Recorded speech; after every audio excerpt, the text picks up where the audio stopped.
TheCast, agora com a nova pegada. TheCast, agora mudou.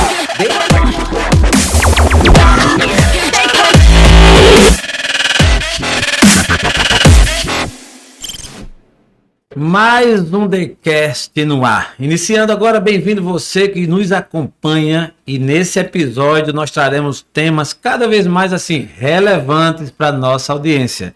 E temos hoje um convidado muito interessante, uma pessoa que milita no conhecimento, na pesquisa, que escreve, que ensina, muito interessante para todos nós. TheCast iniciando mais um episódio, e o nosso convidado de hoje é o Hugo Brandão. Hugo Brandão, bem-vindo ao nosso TheCast. Uma satisfação para mim, né? Uma satisfação enorme estar aqui, bater esse papo com você. Tenho certeza que vai ser muito bom para vocês também. Eu espero que eu esteja um pouquinho bonito com isso aqui, porque gordei um pouquinho, né? E aqui me parece que vai me favorecer. Não se preocupe, Hugo. O Hugo é professor, Hugo Brandão, professor do IFAL e também de outras instituições. Tem uma história muito pautada no mundo do ensino, não é isso, Hugo? Isso. Me conta um pouco da tua história. Tu é daqui de Alagoas, como foi que tu começou nesse mundo como professor? Se pegar a minha identidade, vai encontrar lá baiano. Você que está me assistindo, sobretudo os meus alunos, deixa eu mandar um beijo, um abraço para os meus alunos que já estão aqui do comecinho assistindo a gente. Vou estar falando com todos vocês. Se pegar a minha habilitação, vai estar lá baiano. Só fiz nascer em Paulo Afonso e voltei. Sou alagoano, mas na habilitação, na carteira de identidade vai estar baiano porque eu nasci em Paulo Afonso. Mas sou de Canapi, cidadezinha pequena do sertão de Alagoas, cuja qual tenho muito orgulho de ser nascido.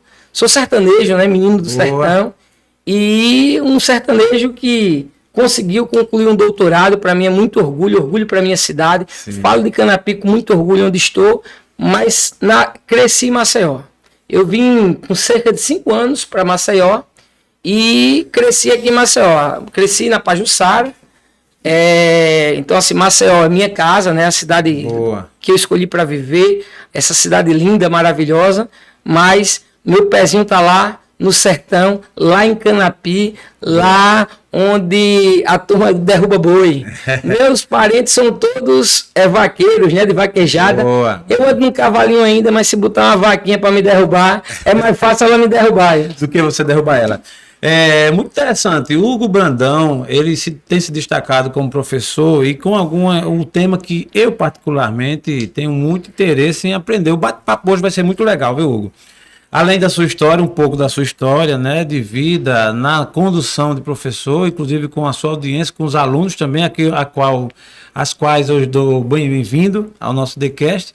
E vamos bater um papo legal sobre esse tema que aliás, você tem no seu portfólio alguns outros temas, mas aqui nós vamos falar um pouco sobre filosofia e ciências da religião, algo bem interessante. Mas antes disso, eu queria saber assim, a sua experiência, Hugo, como professor. Que é uma missão, eu acho, belíssima, uma missão muito importante que forma, né, as pessoas para a sociedade. As tuas experiências como professor, faz um resumo dela aí, qual a sua vivência como professor? Já é uma pergunta boa para mim. Vou perguntar história do professor para um professor que gosta de falar como eu e que ama os meus alunos como eu amo. Assim, tudo que eu passei dentro do Instituto Federal recentemente. E aí eu já adianto que eu sou presidente do Sindicato de Servidores Públicos Federais do Instituto Federal de Alagoas. E assim, tem processo de perseguição, tem questões, e os meus alunos foram os que sempre me defenderam. Porque eu não atraso aula, as minhas aulas são dadas, e aí eu desafio qualquer aluno aqui a colocar o contrário, muito pelo contrário. Eu espero que vocês coloquem aqui perguntas, sugestões, acompanhem o TheCast, mas deixa eu contar um pouco da minha história. Eu dou aula desde os 19 anos. Quando eu entrei na universidade... Faz muitos anos. Por esses cabelos aí... Faz muitos anos. Infelizmente entrega a minha idade. Quando eu entrei na UFAL, Gelson, foi o seguinte, eu estava prestando vestibular para a CFO, que hoje não tem mais, era aquele curso de formação de oficiais. Queria ser oficial, hoje eu sou filósofo. E aí fiz um ano de vestibular, era o antigo PSS. Passei na primeira fase e perdi na segunda. Então fiquei esperando o novo vestibular. De 2005 a 2011, salvo engano, mas é fácil encontrar isso no Google, não saiu mais CFO, esse curso de formação de oficiais, que era no passado feito pela UFAL. Hoje me parece que a própria polícia faz uma prova, tal, que é uma prova de seleção.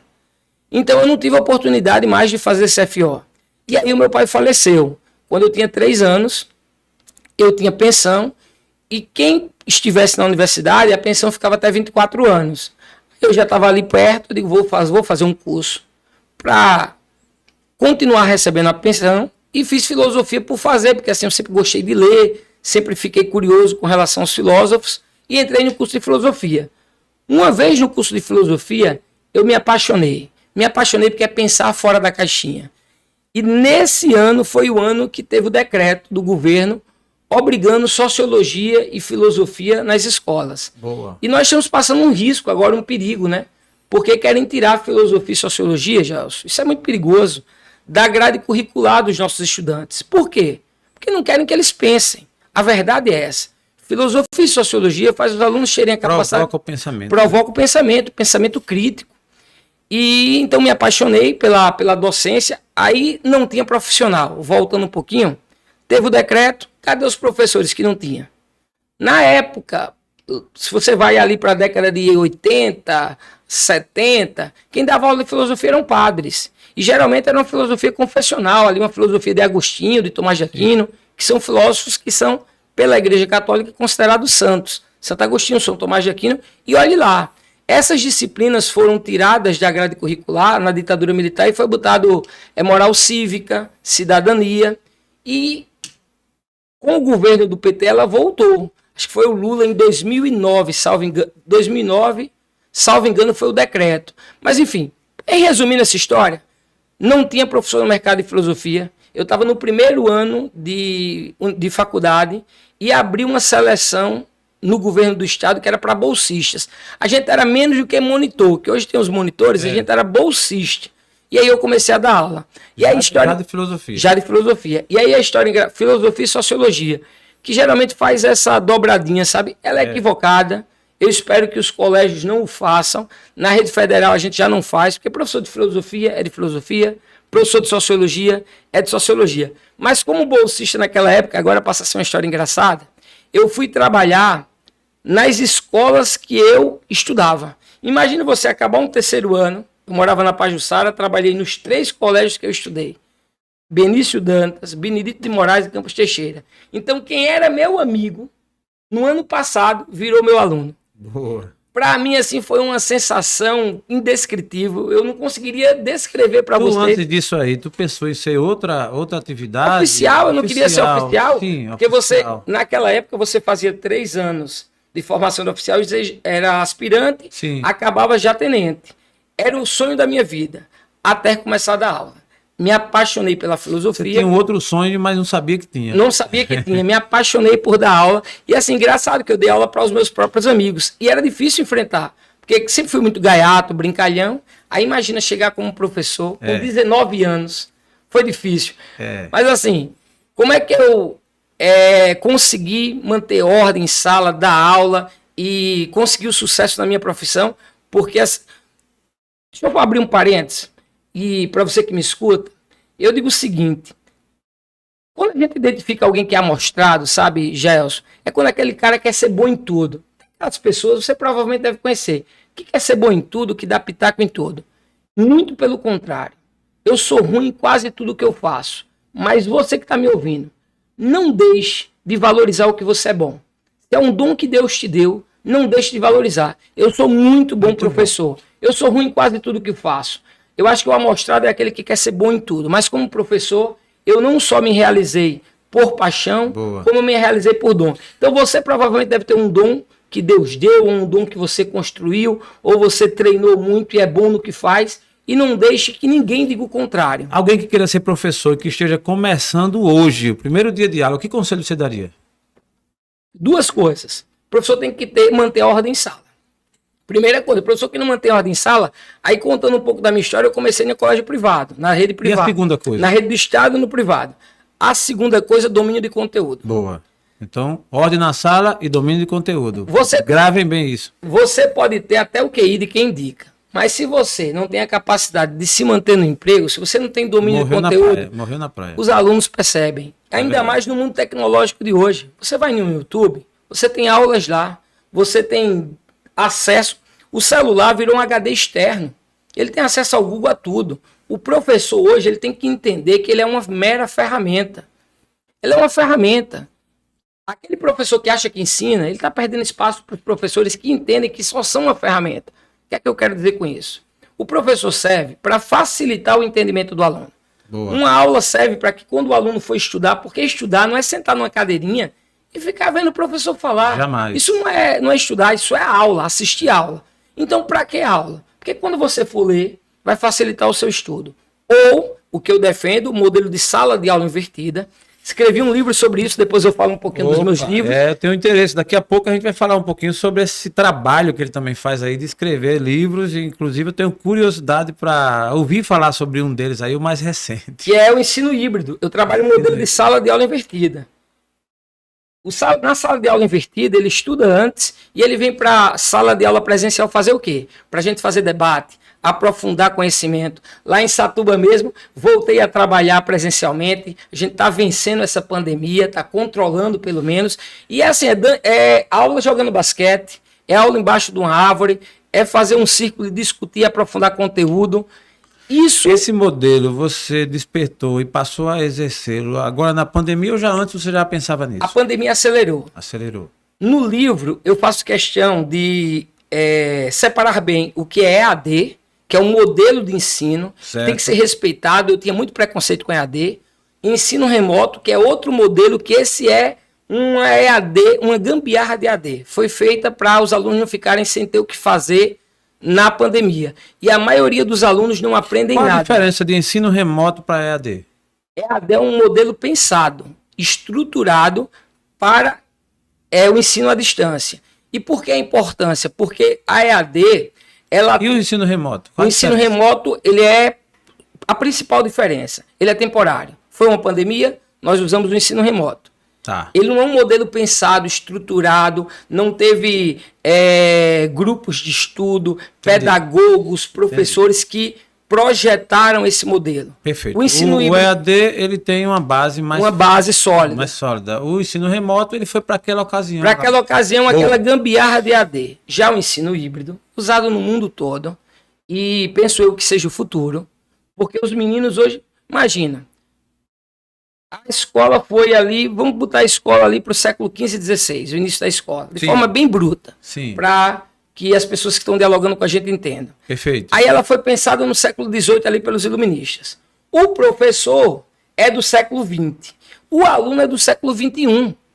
Não cabe essa equação, não cabe essa conta. É preciso que a escola se modifique, que tenha esse processo de inclusão digital, de uso das novas tecnologias. O ensino híbrido vem para isso. Isso é inevitável, não é, Hugo? Para mim, a pandemia acelerou, acentuou o processo que já era inevitável. Você não tem como entrar numa sala de aula com piloto e quadro e achar que isso vai ser ensino-aprendizagem Ainda somente. existe, curiosidade minha, ainda existe quadro com giz, aquele pó, ou não existe mais? Pessoalmente, eu nunca mais dei aula com giz e com... E olha que eu tenho um bom tempo de professor. Vamos entender que acabou então, né? Acabou. Espero eu, mas acho que em alguns rincões do Brasil, em algumas escolas, infelizmente, essa deva ser uma dura realidade.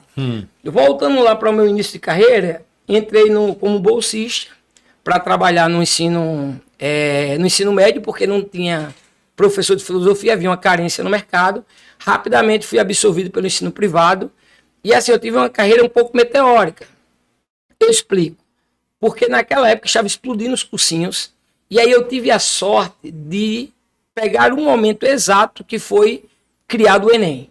Então ali eu aproveitei. Eu disse, vai ter o Enem? Vai ser o momento, porque há confrarias, há panelinhas. Sim. Tem grupos de professores que se fecham, sobretudo nos colégios que pagam mais, os colégios da rede privada. Alguns deles, muito meus amigos hoje, eu não estou mais lá porque sou dedicação exclusiva no Instituto Federal de Alagoas, depois que passei em concurso em 2012. Mas há panelinhas, se fecham, cada um bota só o seu amigo. Então você tem que furar essa panelinha para você chegar nos melhores salários, nos melhores colégios, normal, nas melhores estruturas. Para chegar, eu me especializei no Enem. Eu conheço todas as provas do Enem, todas as questões do Enem, e aí eu faço um desafio para os nossos, para quem está assistindo, para os meus alunos, para quem chegou aqui agora, eu faço um desafio de olhar no Facebook, que infelizmente no Instagram não pode. Vai no Google, faço para você também, Gelson, para você conhecer um pouquinho do Hugo Brandão em relação ao Enem. Você vai no Google, procura dia da prova de 2015 para trás.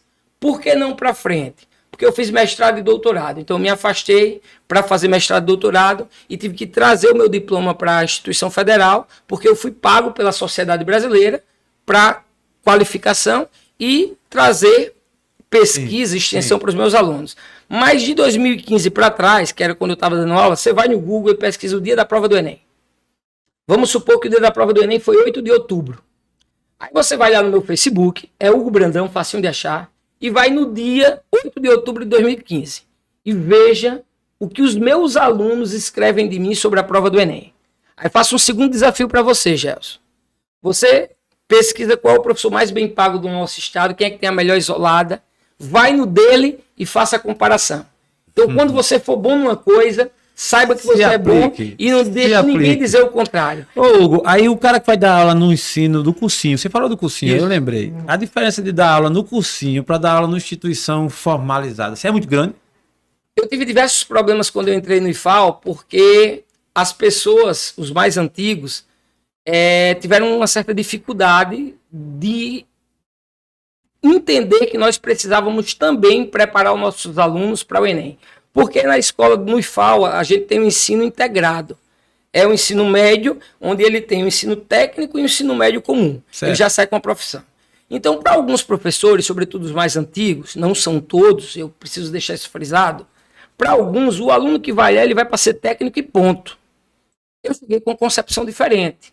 Isso por conta da aula do cursinho? Por conta do cursinho, porque para mim ficou muito evidente, Jaelson, tanto da rede pública que dei aula e que fui estudante, quanto da rede privada, eu trabalhei nos dois colégios que mais aprovam medicina. Eu não vou fazer propaganda aqui porque eu não estou mais neles. Mas pode falar se quiser. Lá, por exemplo, eu trabalhei no SEB, antigamente era COC, né? Certo. Lá, a gente dá aula de lousa eletrônica, eram lousas. Meu Passava filho SEB. Aquele fantástico, por exemplo, no Fantástico, quando vocês assistem aquela, ou no placar da rodada, para você que gosta de futebol, a gente já tinha aquilo ali em 2010. Cada aluno ganhava um tablet. Verdade. Aí eu vou para uma realidade de educação pública, onde o aluno não tinha nem um ar-condicionado em Santana do Ipanema. Santana do Ipanema é sertão de Alagoas. O ventinho parece um secador de cabelo em você. E assim, era uma dificuldade imensa. Eu disse, eu preciso fazer alguma coisa para que os meus alunos tenham a capacidade de poder os alunos do IFAL. E para mim foi muito simples convencer os professores. Quer dizer, simples não, foi muitas brigas, mas eu usei dados. Quem entra no IFAL tem que saber que tem que ser técnico, e alguns davam aula só para isso e ponto. Eu disse não, nós temos que oportunizar os nossos alunos se preparar para o Enem também. Para o Enem, porque um aluno de 14 anos não é obrigado a saber o que ele quer para a vida toda. E digo mais, o Gelson, 89% dos estudantes que concluíram o ensino superior não trabalham, não exercem a função da sua universidade, da sua formação, do curso que fez. 89%. E a gente está falando aí de uma turma adulta, 25, 26, 30 anos. Aí você pegar um jovem de 14 anos e dizer que ele já tem que saber o que quer para a vida toda. É difícil. E outra coisa, eu já me perdoe, só para complementar a linha de raciocínio, eu pedia que respeitasse a condição social do meu aluno. Tem muito aluno que vai para o IFAL porque no IFAL o ensino é de excelência. Você pode dizer que a educação pública no Brasil não funciona? Pode. As nossas taxas estão lá embaixo. Aí eu digo aqui para você, a educação no Brasil funciona, a educação pública funciona. Agora requer investimentos. Faça o recorte dos institutos federais e use o PISA. Os institutos federais têm notas superiores à rede privada de ensino no Brasil. Os institutos federais, nós temos notas similares à Coreia do Sul, que é dita por tantos como uma das melhores da educação. Boa. Porque boa notícia, tem mestre, doutores, então assim, a gente sabe como funciona. Agora é preciso que se coloque a educação como prioridade. É preciso que se gaste, né? Ainda tem esse gap muito grande, né? Mas uma curiosidade, você com a experiência que adquiriu como professor, aí se a gente fosse resumir aqui, o aluno dos anos 2000, há 10 anos atrás, para o aluno de hoje, existe uma diferença assim, evidente entre o comportamento do aluno de 10 anos atrás e o de hoje? Muito, e sobretudo na forma de estudar. Qual o principal? Vou colocar, a primeira delas é que você não tem mais a decoreba. Decorar não adianta mais. Nós aprendemos tabuada. Você vai botar um aluno para decorar a tabuada? Eu sou da época da tabuada ainda. E olha que eu sou um cara novo. Eu também sou da tabuada, só não for da palmatória. Eu não sou da palmatória também, por sorte. Por sorte. A palmatória que eu levei foi da mamãe. Foi da manhinha. Bom, isso é um caso. Você pega a gramática, para dar um outro exemplo. A gramática, você tinha aquelas conjunções verbais. Precisava decorar aquilo. Você pega uma gramática hoje é diferente. Eu não vou dizer o Enem. Guardadas as devidas proporções de número que eu vou apresentar, mas cerca de 70% da prova é interpretação de texto. O aluno precisa saber ler. Então, cobra-se menos gramática. O aluno para o Enem, vai uma dica para você que está me assistindo do Enem. Vá lá no meu canal do YouTube, vai ter dicas sempre lá. Jailson, com página no TikTok, página no Kawaii, página no Instagram, só de ciências humanas. Geografia, filosofia, sociologia e história. Eu vou estar dando dicas diárias sobre esses temas. Professor Hugo, no TikTok você faz dancinha também, não? Faço dancinha também. Inclusive gravada pelo meu editor. Eu sei quem é ele, Homem de Bem. Homem de Bem. Ele grava dancinha também, não é possível o negócio. Se você me permitir... Alô, editor, por favor, Williams Frank, você está gravando dancinha de professor, eu quero saber desse seu trabalho também, porque você é um cara muito intelectual, mas beleza, não tem problema nenhum. Eu queria que você não deixasse eu perder a oportunidade de falar dessa dança do TikTok, depois dessa dica para os meus alunos. Boa. Deixa eu concluir essa dica e quero falar dessa dancinha do TikTok. Essas páginas em questão que eu administro são páginas de ciências humanas. Certo. Dicas para Enem. Lá a gente não tem dancinha, não tem nada, é só Enem. Boa. E uma dica que eu vou dar, por exemplo, e aí respondo a sua pergunta da distância do aluno de antes para o aluno de hoje. Cada questão do Enem só tem 3 minutos para o aluno responder. Diferente das provas de passado. Aí tem professor que começa o cálculo no canto do quadro superior e termina no canto do quadro inferior. Fórmula de Bhaskara. Como é que o aluno vai colocar isso no Enem? Não tem, interpretação e resolução de problemas. O Enem é competências e habilidades. Você vai ter que ter a competência de entender o problema e a habilidade de solucioná-la. Então não é mais aquele aluno que decora a fórmula. Vou dizer, por exemplo, na área de exatas. Vou falar de exatas, porque a minha área é humanas. Era muito comum os alunos botarem as fórmulas no espelho do banheiro. Sim. Que era para estar vendo ela toda hora para decorar. Hoje você não precisa decorar mais a fórmula. Porque você tem um HD externo. Hugo, eu acho que eu tô ultrapassado. Eu faço 50 anos esse ano. E eu ainda gosto de botar coisa no espelho do banheiro lá. É a nossa fase. É a nossa fase, né? Então você vai saber a sua idade agora. Se você ainda quer lembrar das coisas, escreve no espelho do banheiro. Você está próximo dos 50. Agora sim, você até pode colocar, viu, para os meus alunos. Não. Só não precisa mais colocar informações desnecessárias, como, por exemplo, fórmula. Vou dar outro levou para a minha área, então. Sim. A gente precisava saber quais eram as 3 principais pirâmides do Egito. Kéops, Kefreme e Querinos. E essa informação? A gente precisava saber, a nossa geração. Isso caía no Enem, caía no vestibular. Hoje não cai mais. Hoje não cai mais, hoje são questões interpretativas. E eu precisei me adaptar para elas. E aí eu digo para o meu aluno, você só tem 3 minutos por questão, e eu vou dar uma dica aqui, que eu vou mandar todos os alunos assistirem esse corte. Vou ensinar vocês como matar questão no Enem. Esse método está sendo usado por muito professor, mas foi desenvolvido por mim, e os meus amigos que estejam me assistindo, os professores, amo muito alguns, me deem o crédito. Pronto, então eu vou formalizar a pergunta. Como matar as questões no Enem, com o professor Hugo Brandão? Vou lhe explicar agora.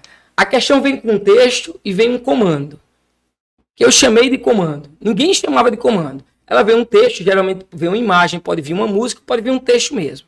E vem um comando, a pergunta. Na maioria das vezes, para ganhar tempo, você sequer precisa ler o texto. Mas não faça isso sem ter um bom professor que lhe acompanhe. Os meus alunos, por exemplo, já sabem fazer isso, porque a gente treina. E se você tiver que ler o texto, primeiro você lê o comando da questão. O comando vai dizer o que ele quer. Algumas vezes você precisa voltar para o texto. Aí você já vai ler o texto buscando a informação que o comando quer. Porque o que acontece? O aluno lê o comando, aí depois lê o texto. Lê o texto, aí depois lê o comando, aí depois vai ler o texto de novo para buscar a resposta. Perde tempo. E aí vamos lá. Primeiro lê o comando, a depender do comando, sequer você precisa ir para o texto. E aí precisa de tempo, vem me acompanhar nas minhas redes sociais que eu ensino isso. Boa. Aí vão ter 5 alternativas. Te acho onde no Instagram? Hugo Brandão. Hugo Brandão 80 e tem Ciências Humanas. Aí me encontrando lá, encontra Ciências Humanas, que é onde eu estou dando dicas para o Enem diariamente. Deixa eu concluir isso, que essa é a parte importante. Você vai ter 5 alternativas, de A a E. 3 são idiotas. Isso é padrão do Enem. 3 são facilmente anuláveis. O aluno bom, o aluno preparado, ele vai ficar em dúvida. Em 2, 3 você vai eliminar. Então, mata a questão por eliminação. Elimina as 3 que não tem probabilidade nenhuma, que não tem nada a ver com conteúdo. Você vai ficar em 2. Aí é o que da questão. E aí, professor, o que é que eu faço? Você só tem 3 minutos.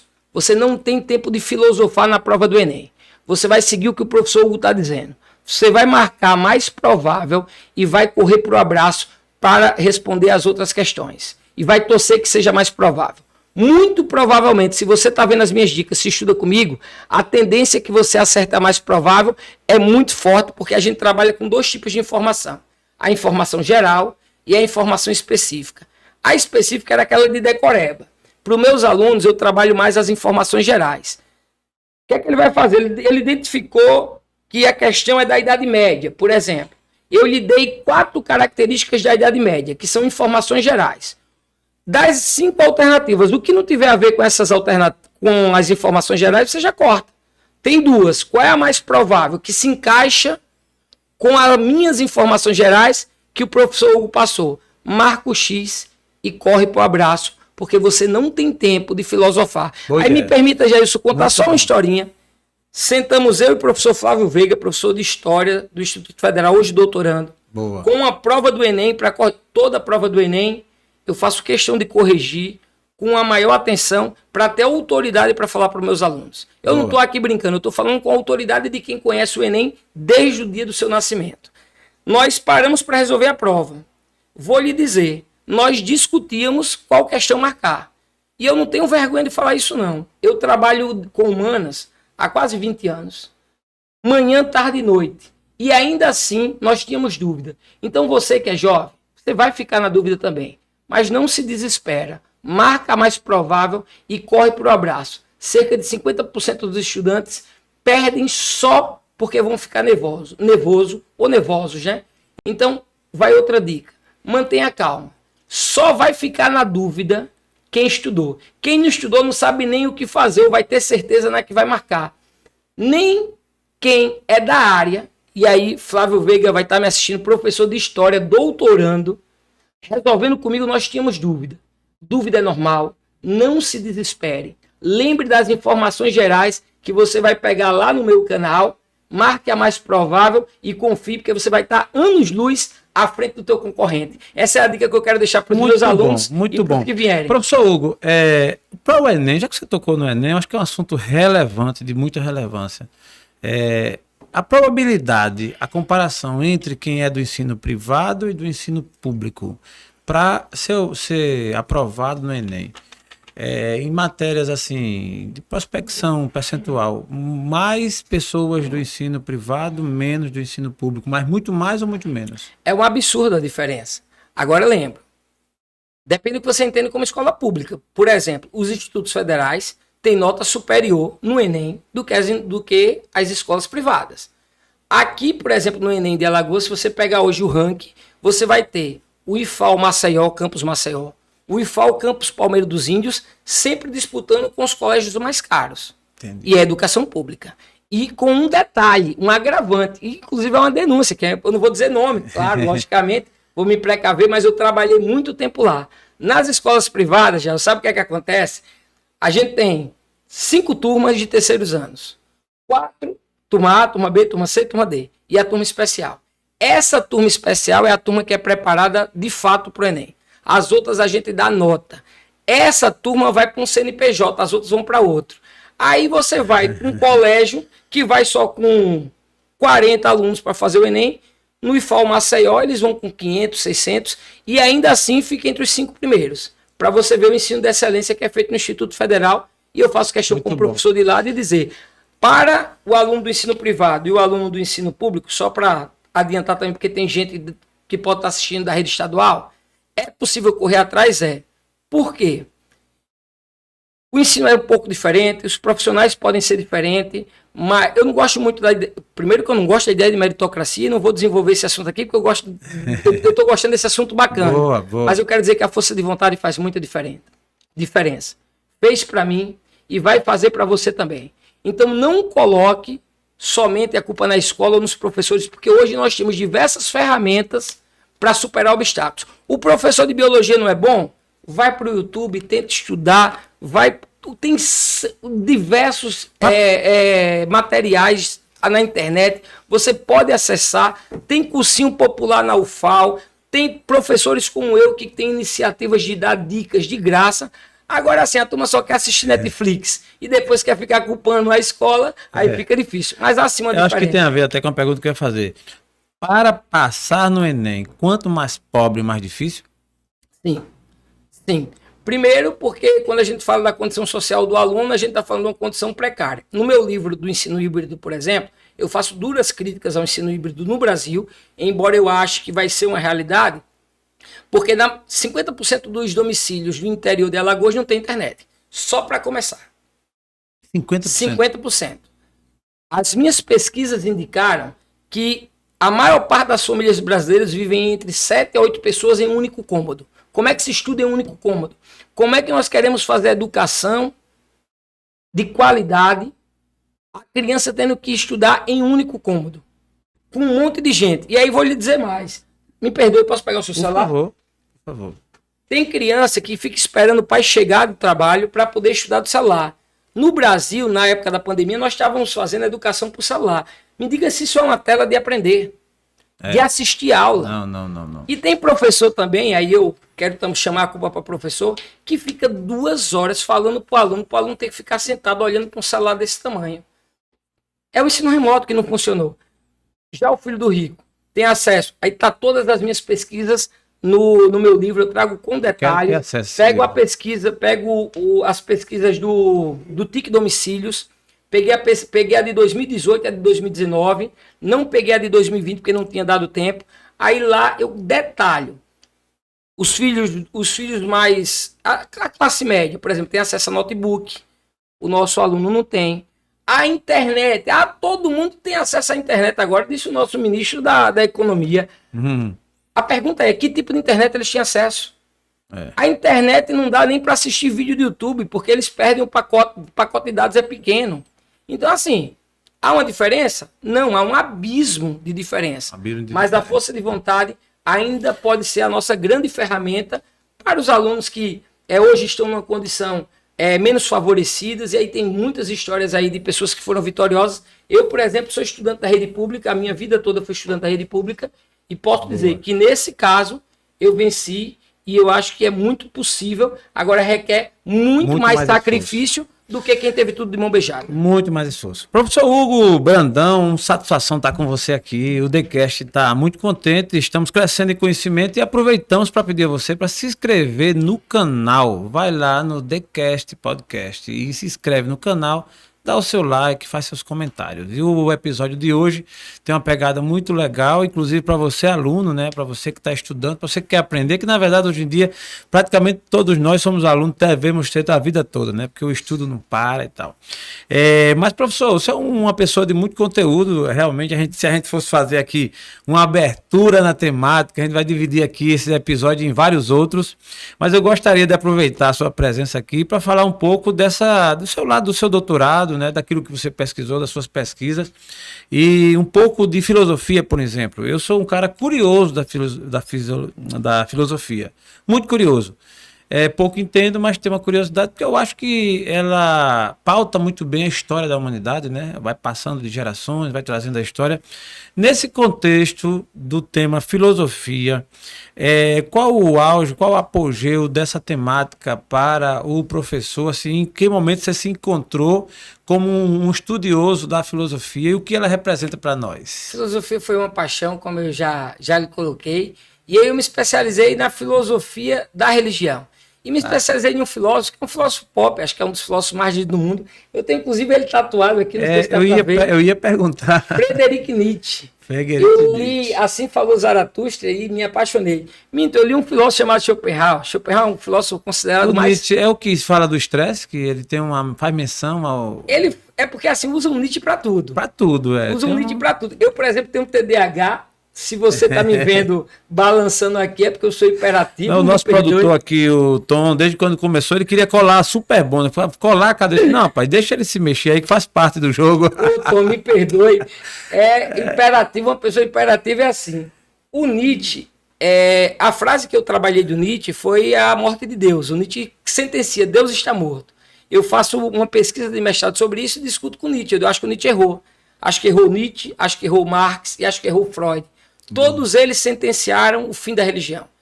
E o que a gente percebe nos dias atuais é o contrário. A religião nunca foi tão forte quanto é. Só que ela foi ressignificada. Inclusive, eu trouxe um livro para você. Opa. E para discutir essa ressignificação, eu precisei ir para a psicanálise. Me aprofundei no Lacan, no Freud, no Lacan, e num psicanalista francês chamado Lebrun. Coqueluche na Europa, professor em Paris. Tá aqui para você, vou falar mais sobre. Professor Hugo Brandão, eu te agradeço, acabando de receber aqui. O TheCast tem dessas coisas também, viu? Tem um lado aqui muito bom, sempre aparecem as pessoas, os convidados a nível do Hugo. E aí eu recebo um livro, A Constituição das Novas Subjetividades e Religiosidade na Pós-Modernidade. Caramba, Hugo, eu já assim, para você entender o conteúdo, você precisa entender pelo menos o título, né? E aí, para quem é da praia, como é o seu caso, rapidamente descreve. Mas a gente fica assim, mas beleza, vi pelo menos aqui tipo 2 títulos em um só, né? A Constituição das Novas Subjetividades, ponto. E Religiosidade na Pós-Modernidade. Caramba. Vou sim ler e pesquisar um pouco, porque é como eu falo, aí principalmente a gente que está na mídia, que está na comunicação, né, falando, são temas que abrem a nossa mente. Mas nesse caso específico, Hugo, você vai fazer uma correlação aí entre a filosofia e a religião, a ciência da religião. Quando eu falo esse tema, ciência da religião, na minha cabeça, acho que talvez pela falta de conhecimento, eu já acho meio que uma dicotomia, né? Assim, meio que diferente. E religião tem a ver com ciência? Não são 2 mundos, não? Como é que você explica isso? Essa pergunta é magnífica. Eu peço desculpa, porque foi algumas perguntas. E como eu tenho TDAH, para me focar em uma só, por exemplo, teve uma que eu pedi para você me lembrar depois, que eu acabei, que era um assunto até engraçado, mas eu estava na hora da dica. Se possível, se puder lembrar depois, eu vou agradecer. Mas para falar desse livro, eu gosto muito do embate. Por exemplo, pós-modernidade é um conceito que não é tão aceito por parte dos intelectuais. Inclusive o meu orientador, a ideia de pós-modernidade, e para mim pós-modernidade responde muita coisa. Eu fiz questão de colocar no título e colocar na minha pesquisa o grande nome que discute a pós-modernidade é um sociólogo. O período da modernidade, só para clarear um pouco, qual foi o período da modernidade mesmo? A modernidade vai do século XVI à modernidade é uma fase de transição. Certo. Você tem a Idade Média durante 1000 anos, do século V ao XV, certo. A igreja no poder. Beleza. Aí do 16 ao 18 você tem esses 300 anos aí de transição, do mundo feudal para o mundo do capitalismo. Certo. Esse momento de transição do século XVI ao século XVIII a gente chama de modernidade. Mas no contexto do livro, a gente está trabalhando a modernidade como um todo. Como um todo. A ideia de... Porque eu quero... Você sai da Idade Média e já dentro da Idade Moderna. Tá. Eu vou tentar dar aquela explicadazinha, por favor, do Freud, do Marx e do Nietzsche. Eu quero. E eu adentro nessa questão aqui para colocar como eu superei esse debate. Perfeito. Todos eles disseram que a religião ia acabar. O Freud disse que a religião era uma neurose coletiva. Um gênio. O Freud é um gênio.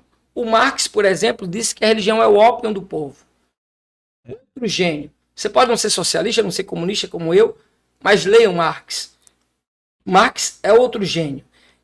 E aí eu quero fazer uma ressalva. Marx disse que é o ópio do povo, mas ele também disse que é o grito dos excluídos. Porque os ateus gostam de usar essa parte do ópio do povo, mas esquece que ele disse que também é o grito dos excluídos. Explico já isso. Se ele grita, né? E o Nietzsche disse Deus está morto. Aí agora eu entro na modernidade e respondo a sua pergunta. Boa. Deus está morto. Aí um monte de ateu pega essa frase do Nietzsche, ou esse conceito do Nietzsche, e usa para defender o ateísmo. Vai uma dica para você. O Nietzsche não tem nada a ver com ateísmo. O Nietzsche não estava pregando ateísmo e ele estava pouco se importando se Deus existe ou não. Então, por que cargas d'água? O cara me vem e diz Deus está morto. Foi o arauto da morte de Deus. Isso impacta tanto. E eu escrevi um livro que está esgotado na Livraria Cultura, na Americanas, na Amazon, que é Deus está morto. Esse aqui, esse aí eu vou lançar. Vai lançar ainda. É. E é o sétimo livro. O sétimo livro. Boa, boa.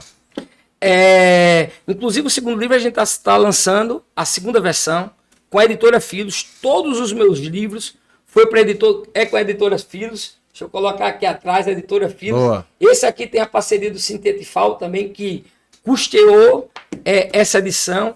Boa. Quero agradecer ao Franklin, né? O Franklin Williams. Tive a oportunidade de conhecê-lo e realmente a editora Filos ela é recomendável e ela está presente aqui não só em Alagoas, mas no Brasil, fazendo edições de vários livros. Brasil e América Latina, já saiu do Brasil. Isso. Já está publicando no Chile, na Argentina. E assim, maior orgulho eu tenho de trabalhar junto com a Filos, de trabalhar junto com o Franklin. Todos os meus livros foram editados. Já quero dizer, Frank, muito obrigado pela capa. A capa ficou linda. Pronto. É porque é um filho pra gente. Ele agradece o Frank e eu agradeço os dois. É o Frank e é ele que ganhei aqui e depois eu quero o autógrafo também. Bom, quando Então. o Nietzsche disse Deus está morto, isso enche auditórios para a turma. Pense um tema que a turma gosta. O Nietzsche não estava dizendo que Deus existe ou não existe. O que ele queria dizer era, com o advento da ciência e da tecnologia, as pessoas estavam cada vez mais explicando a sua realidade a partir da ciência e deixando de explicar a realidade a partir da existência de Deus. A sociedade ocidental ela foi fundamentada sobre um modelo teológico, Deus. Sim. Deus fundamentou a sociedade ocidental. E naquele momento do Nietzsche, ele interpretou a sociedade da sua época e disse assim, esse Deus está deixando de existir, porque as pessoas estão confiando cada vez mais na ciência e na tecnologia. Foi isso que ele quis dizer. Foi uma análise histórica. Imagina se ele tivesse vivo hoje, hein? Se ele tivesse vivo Ele hoje. ia falar do metaverso, né? Nietzsche falando sobre o metaverso. Ele foi muito à frente do tempo. O Nietzsche dizia que era um extemporâneo. Ele escrevia para os que ainda estavam por vir. Tanto que em vida ele não vendeu 300 livros. E hoje é um dos filósofos, se não o mais lido, da atualidade. E filósofo meio pop. Aí eu respondo a sua pergunta da modernidade agora. Segundo Nietzsche, essa modernidade ia acabar com Deus. Deus não existe mais. No meu livro, no primeiro livro, eu mostro que o Nietzsche estava enganado, sobretudo em contexto de América Latina. Só que o Deus se ressignificou. Eu não vou falar muito aqui, porque é uma tese de doutorado, é mais difícil, eu precisava de mais tempo. Mas já adianto para você o seguinte, quando eu concluí o meu doutorado, no doutorado a gente tem umas coisas, sabe, já que eu acho que tem que ser falada. A gente meio que aprende a se colocar acima de tudo e de todos. É uma triste realidade. E quando eu fiz o doutorado para ir para além dos muros da academia. Então eu quero falar da minha tese, falar do meu estudo de forma popular, que as pessoas entendam, porque não adianta nada eu escrever livro que as pessoas não entendam, Sim. e que eu venha aqui e dialogue com as pessoas não entendam nada do que eu estou falando. Então assim, quando eu digo que Freud está errado, que Marx está errado e que Nietzsche está errado, tem uma turma que pode estar aqui de mestrando, de graduando ou de doutorando, pode vir falar comigo, pode ir nos meus vídeos e eu discuto de forma mais aprofundada. Para você que ficou com curiosidade nesse assunto, eu quero dizer o seguinte, houve uma ressignificação de Deus, mas a religião nunca foi tão forte como hoje. Isso não sou eu que digo, são as pesquisas que dizem. Aí eu vou para a ciência da religião para discutir. Antes disso, por que você decidiu colocar a foto do Nietzsche no seu braço aí, com uma tatuagem? O que te levou a isso, assim? O Nietzsche, para mim, foi um divisor de águas na minha vida. Por isso que eu digo, leia filosofia, tem o brio de ler filosofia. Tem um vídeo do Clóvis de Barros Filho, que é um filósofo, que ele diz assim, em algum momento na vida você precisa pegar um texto filosófico e ler o texto filosófico, se desafiar a ler o texto filosófico, porque o texto filosófico é um pouco mais difícil, porque não é literatura, Sim. não é uma leitura fluida, tem página que a gente passa meia hora, e o Nietzsche é amoral, assim, o Nietzsche me libertou. Deixa eu te contar como eu descobri o Nietzsche. Deixa eu te contar como eu descobri o Nietzsche, que aí eu falo da ciência e respondo da ciência da religião. Eu estava lendo Schopenhauer, que é considerado o filósofo mais pessimista da história. Ele iniciava o livro dele dizendo assim: a musa inspiradora da filosofia é a morte. Eu super me identifiquei, só que eu tinha 18, 19 anos. 19, estava indo para o Falto uma moto. Parei naquele semáforo. A musa inspiradora da filosofia é a morte. Que frase, né? Já e aí há quem diga, assim. esse é o dia em que todo mundo vale a pena ver. Para ele, a felicidade é só segundos ou momentos de ausência de dor. A vida é dolorosa, a vida só é dor. É extremamente... Schopenhauer. É extremamente pessimista. Te conto como é que o Nietzsche entra. Deixa eu te contar essa historinha. Tava de moto indo para o FAO, parei naquele Bom Preço ali da Gruta. Não sei se é Bom Preço mais, mas antigamente mudou agora. Mudou, né? Naquele semáforo. Rapaz, o semáforo tava vermelho, eu parei. O semáforo abriu, eu continuei parado. Aí, pum, eu acordei. Eu perguntando para que viver. Eu quero ler mais esse cara, não. Vou ler mais Schopenhauer, não. Descobri o Nietzsche. O Nietzsche, lendo Schopenhauer, soluciona o problema dele, dizendo assim: ame a vida de tal forma que ela valha a pena. Uma frase memorável dele. Um doutor provavelmente vai me matar de eu resumir Nietzsche dessa forma, mas eu quero que o Nietzsche seja entendido pelas pessoas. Uma frase que eu podia dizer do Nietzsche para você, e que todo mundo conhece, porque esses autores, esses grandes autores, eles já ramificaram na sociedade. Por exemplo, a ideia de inconsciente. Numa mesa de bar você fala de inconsciente, mesmo sem saber quem foi Freud. O Nietzsche, o que não me mata, me fortalece. Me fortalece. Isso mesmo. O que não me mata, me fortalece. É isso mesmo.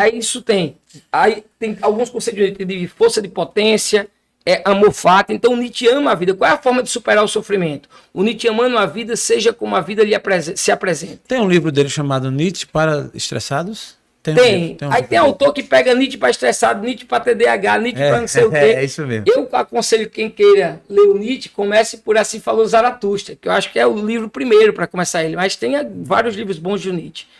Bom, ciência da religião.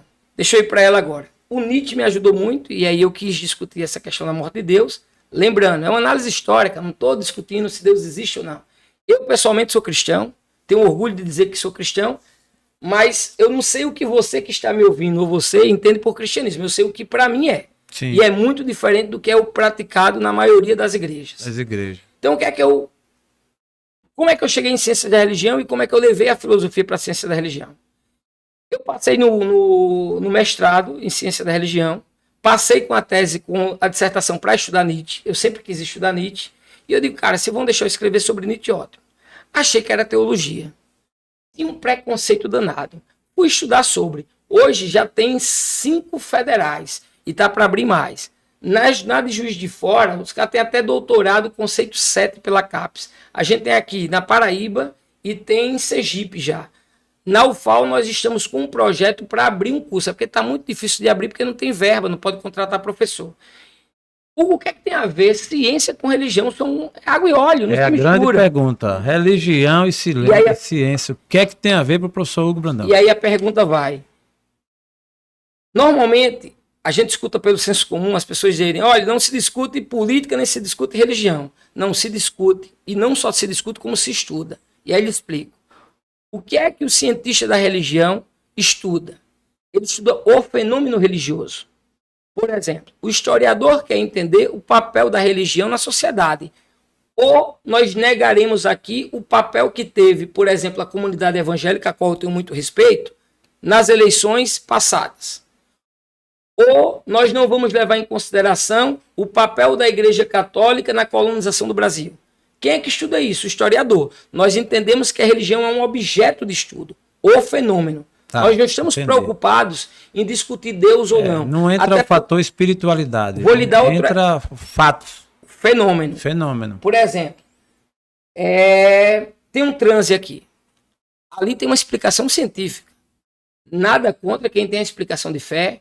Por exemplo, se for no terreiro de Umbanda, vai estar sendo um santo que baixou. Se tiver perdão, No espiritismo. psicografando vai ter um espírito, se for numa igreja evangélica vai ser o Espírito Santo. Enfim, o que nos cabe estudar? Olhar com um olhar científico. Por exemplo, no meu curso tinha psicólogos, psiquiatras. Ali está tendo um fenômeno social e um fenômeno psíquico. E nós queremos explicar esse fenômeno cientificamente. Entendi. Nós não queremos explicar Deus se é verdade ou não, dizer... Não está aqui, a ciência da religião não chegou para julgar a religião certa ou a religião errada. Muito pelo contrário. Tipo assim, a ciência da religião vai estudar o conceito do pecado, mas não vai estudar se é pecado ou não. Né? É diferente. Não, isso aí cabe à filosofia. Ah, tá. E o nome dessa parte da filosofia que discute, por exemplo, o certo ou errado, é ética. Tá. Essa noção de pecado, por exemplo, que você colocou, ela surge na Idade Média. Se você voltar na Idade Média, você não tem essa discussão de pecado. É na Idade Média que ela existe. Isso comprovado pela ciência da religião. Até a filosofia. Não, a ciência da religião não está preocupada com isso. Ela está preocupada com o fenômeno religioso. Por exemplo, vamos tentar... Eu tenho o próprio Flávio Veiga, e eu vou fazer propaganda dele. O objeto de estudo dele é entender os votos de Deus. As pessoas que votam em função do que o padre e o pastor mandam. Ou seja, nós temos uma interferência direta da religião na política no Brasil. Nós, cientistas, queremos entender como isso se dá. Entendi. Nós queremos entender o fenômeno religioso. Tentar dar outro exemplo. Dei o do transe. Na sociedade brasileira, nós temos um Estado laico. Está longe de você jura numa Bíblia. Você faz juramento numa Bíblia. O sociólogo vai tentar entender qual a interferência da religião na sociedade e vice-versa. Então nós não estamos preocupados em discutir Deus. Aí uma curiosidade, a ciência da religião, nesse caso, ela é voltada para os fenômenos. Isso, fenômeno religioso. Fenômenos religiosos, beleza.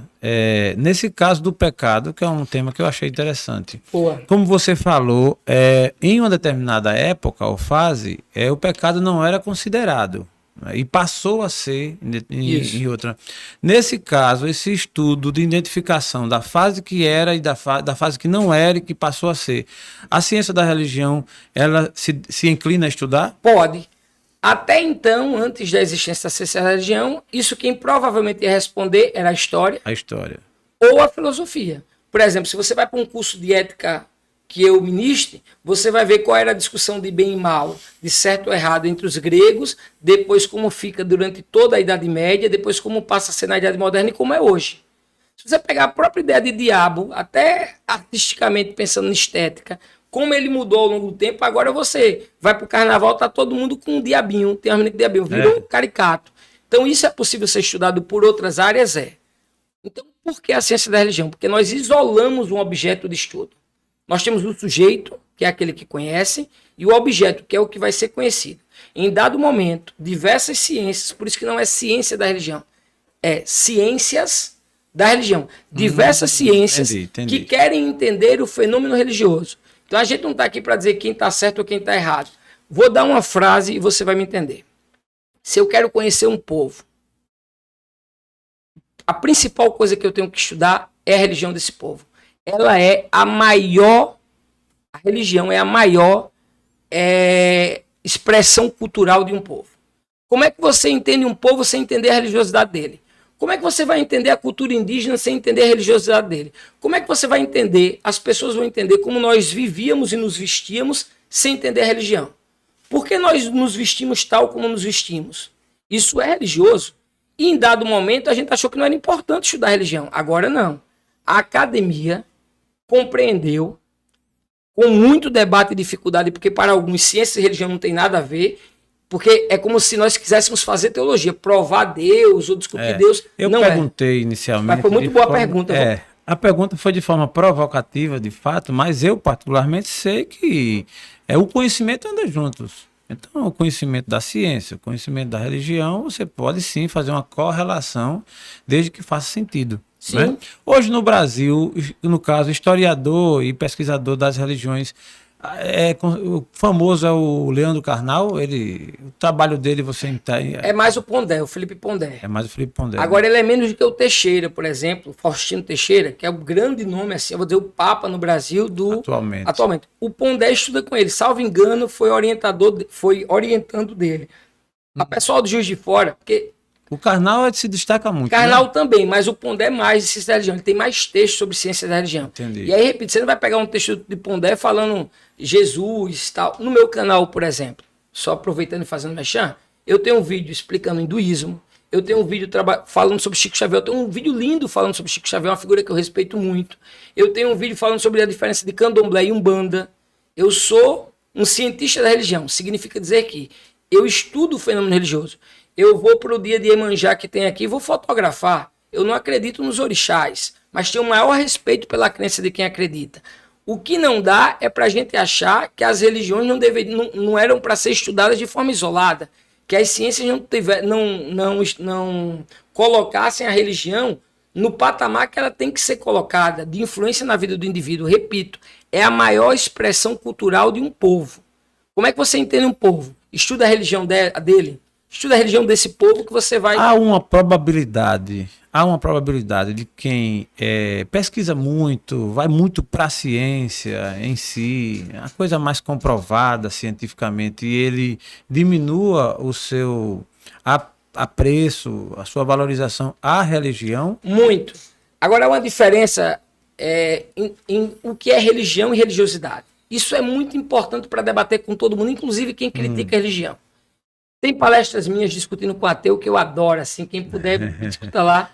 Eu quero que você indique aí ateu pra gente pode ir lá fazer aqui, né? Pode ir lá que é bem, ateu. Vai ser maravilhoso fazer esse debate.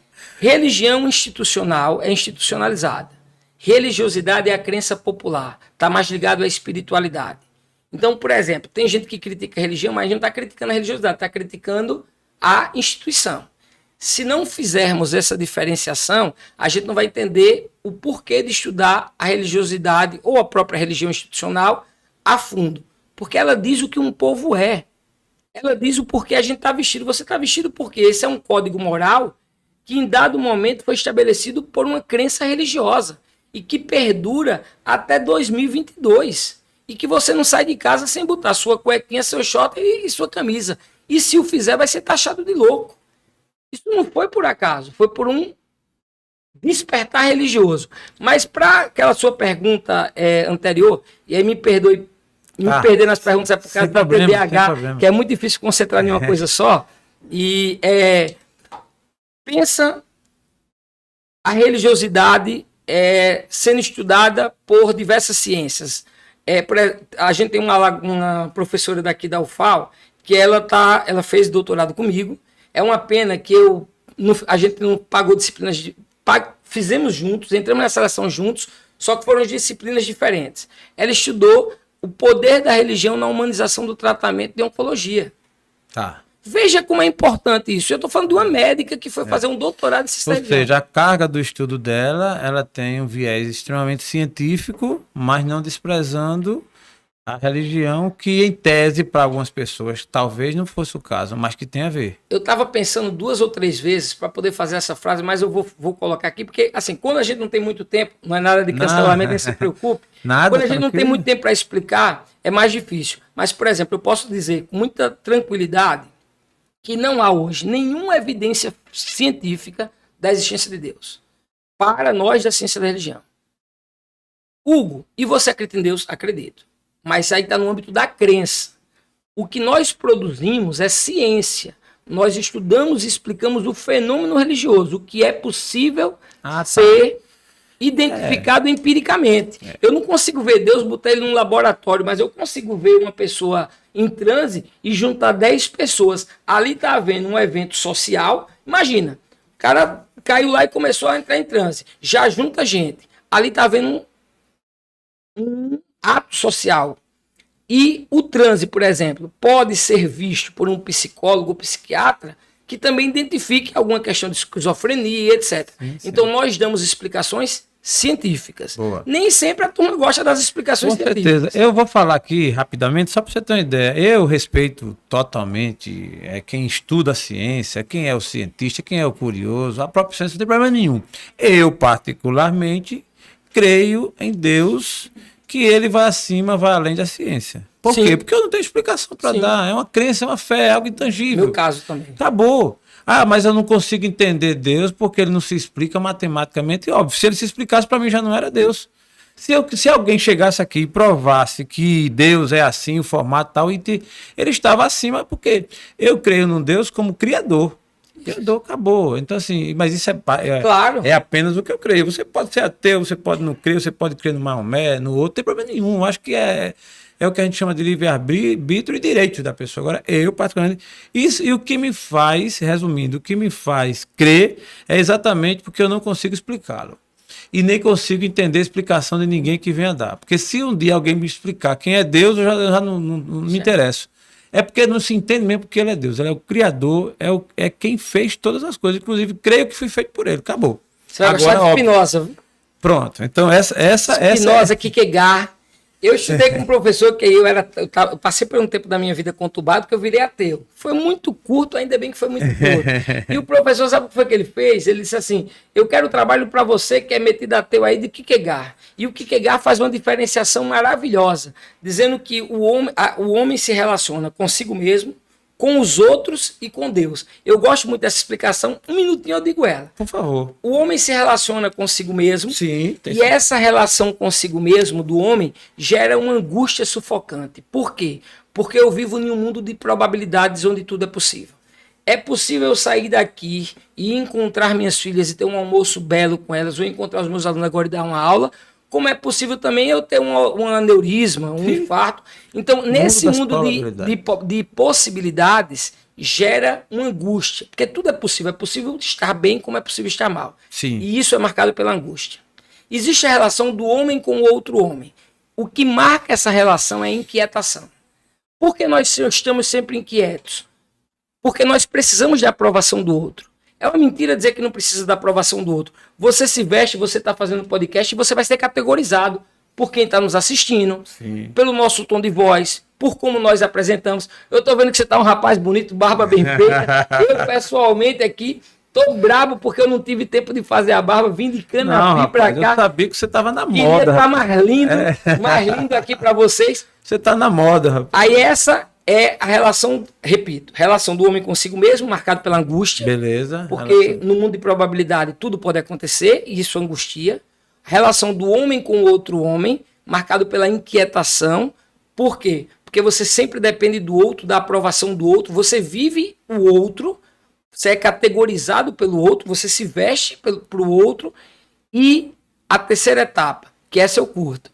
Kierkegaard disse que é a relação entre você e Deus, Sim. que supera as outras duas. Sim. E qual é o relacionamento entre ele e Deus? Ele diz que é dentro da intimidade, o homem tem uma relação com o transcendente, Perfeito. com o que transcende ele. Eu gosto muito dessa explicação do Kierkegaard. Muito cabível, para mim, particularmente louvável, eu aprovo, porque é o que eu penso também. Eu também sou muito É parecido nessa com o linha. Kierkegaard. Mas, professor Hugo, no teu livro, você traz uma palavra aqui que eu queria que você desse uma palhinha para a gente aqui, que é as subjetividades, a constituição das subjetividades. O que vem a ser subjetividades nesse contexto?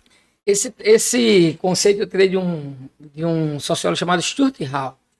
Ele tem um livro magnífico de identidade, que ele trabalha identidades, né? Durante muito tempo a gente achou que a gente tinha uma subjetividade ou uma personalidade. Hoje não se fala mais em subjetividade, se fala em subjetividades. Eu vou tentar dar um exemplo bem rasteiro. Primeiro, a ideia de personalidade vem da ideia de persona, máscara. Sim. Você tem uma persona aqui para o podcast para quem lhe assiste. Você tem filhos? Tenho. Você tem uma 4. persona para os seus filhos. Você tem uma persona para sua mãe. Você tem uma persona no ambiente de trabalho. Você não é a mesma pessoa que você é para o seu filho como você é para os seus amigos na piada ou etc. Você tem diversas personas e isso é normal. Tom Vilela, uma notícia boa para você. É normal, viu? Você tem ao longo diversas personas. O Tom é cantor também, então ele tem uma persona cantor, ele tem uma persona produtor. Mas gostei. Eu aproveitei para brincar. Porque não, mas boa brincadeira. Quem gostava disso era o Chico Anísio, né? Era o Chico City, né? Ele tinha várias personas. Então, como papel, né?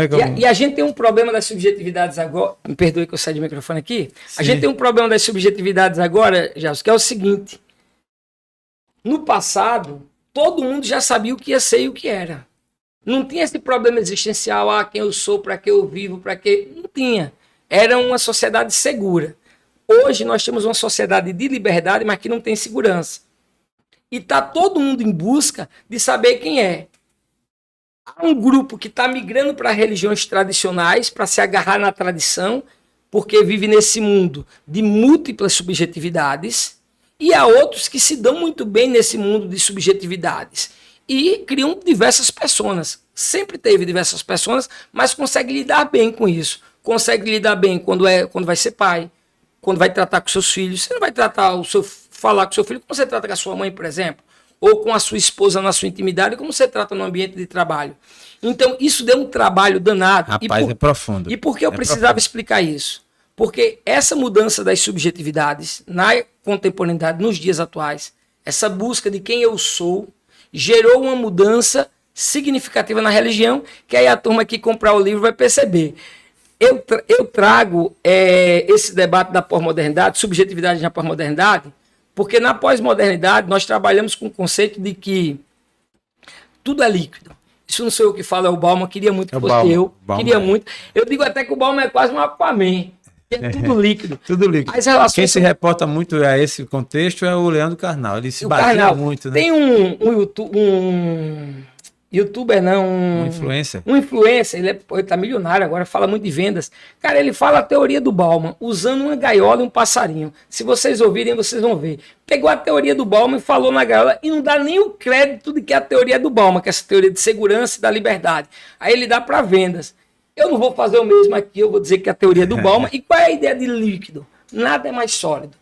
Tudo é líquido. O amor virou líquido.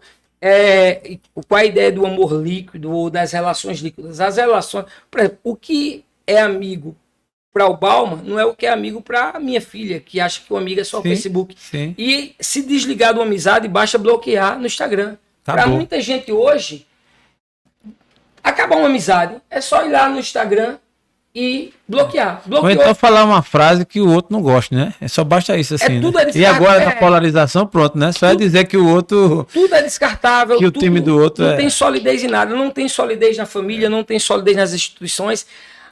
O ponto central da minha tese, por exemplo, é que, ó, pra você ver como a religião influencia, e eu volto para a religião, mas muito rapidamente.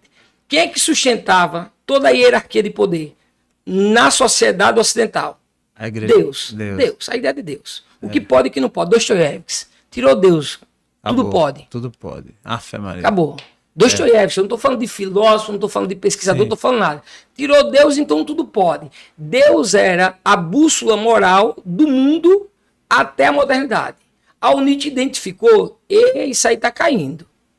Eu discuto com o Nietzsche aí, não caiu não. Está ainda, mas está diferente. Tá diferente. Só que qual é o problema? Quando você mexe nessa autoridade, que foi fundamento, deixa eu explicar, que foi base, a minha mão está sendo fundamento para essa xícara.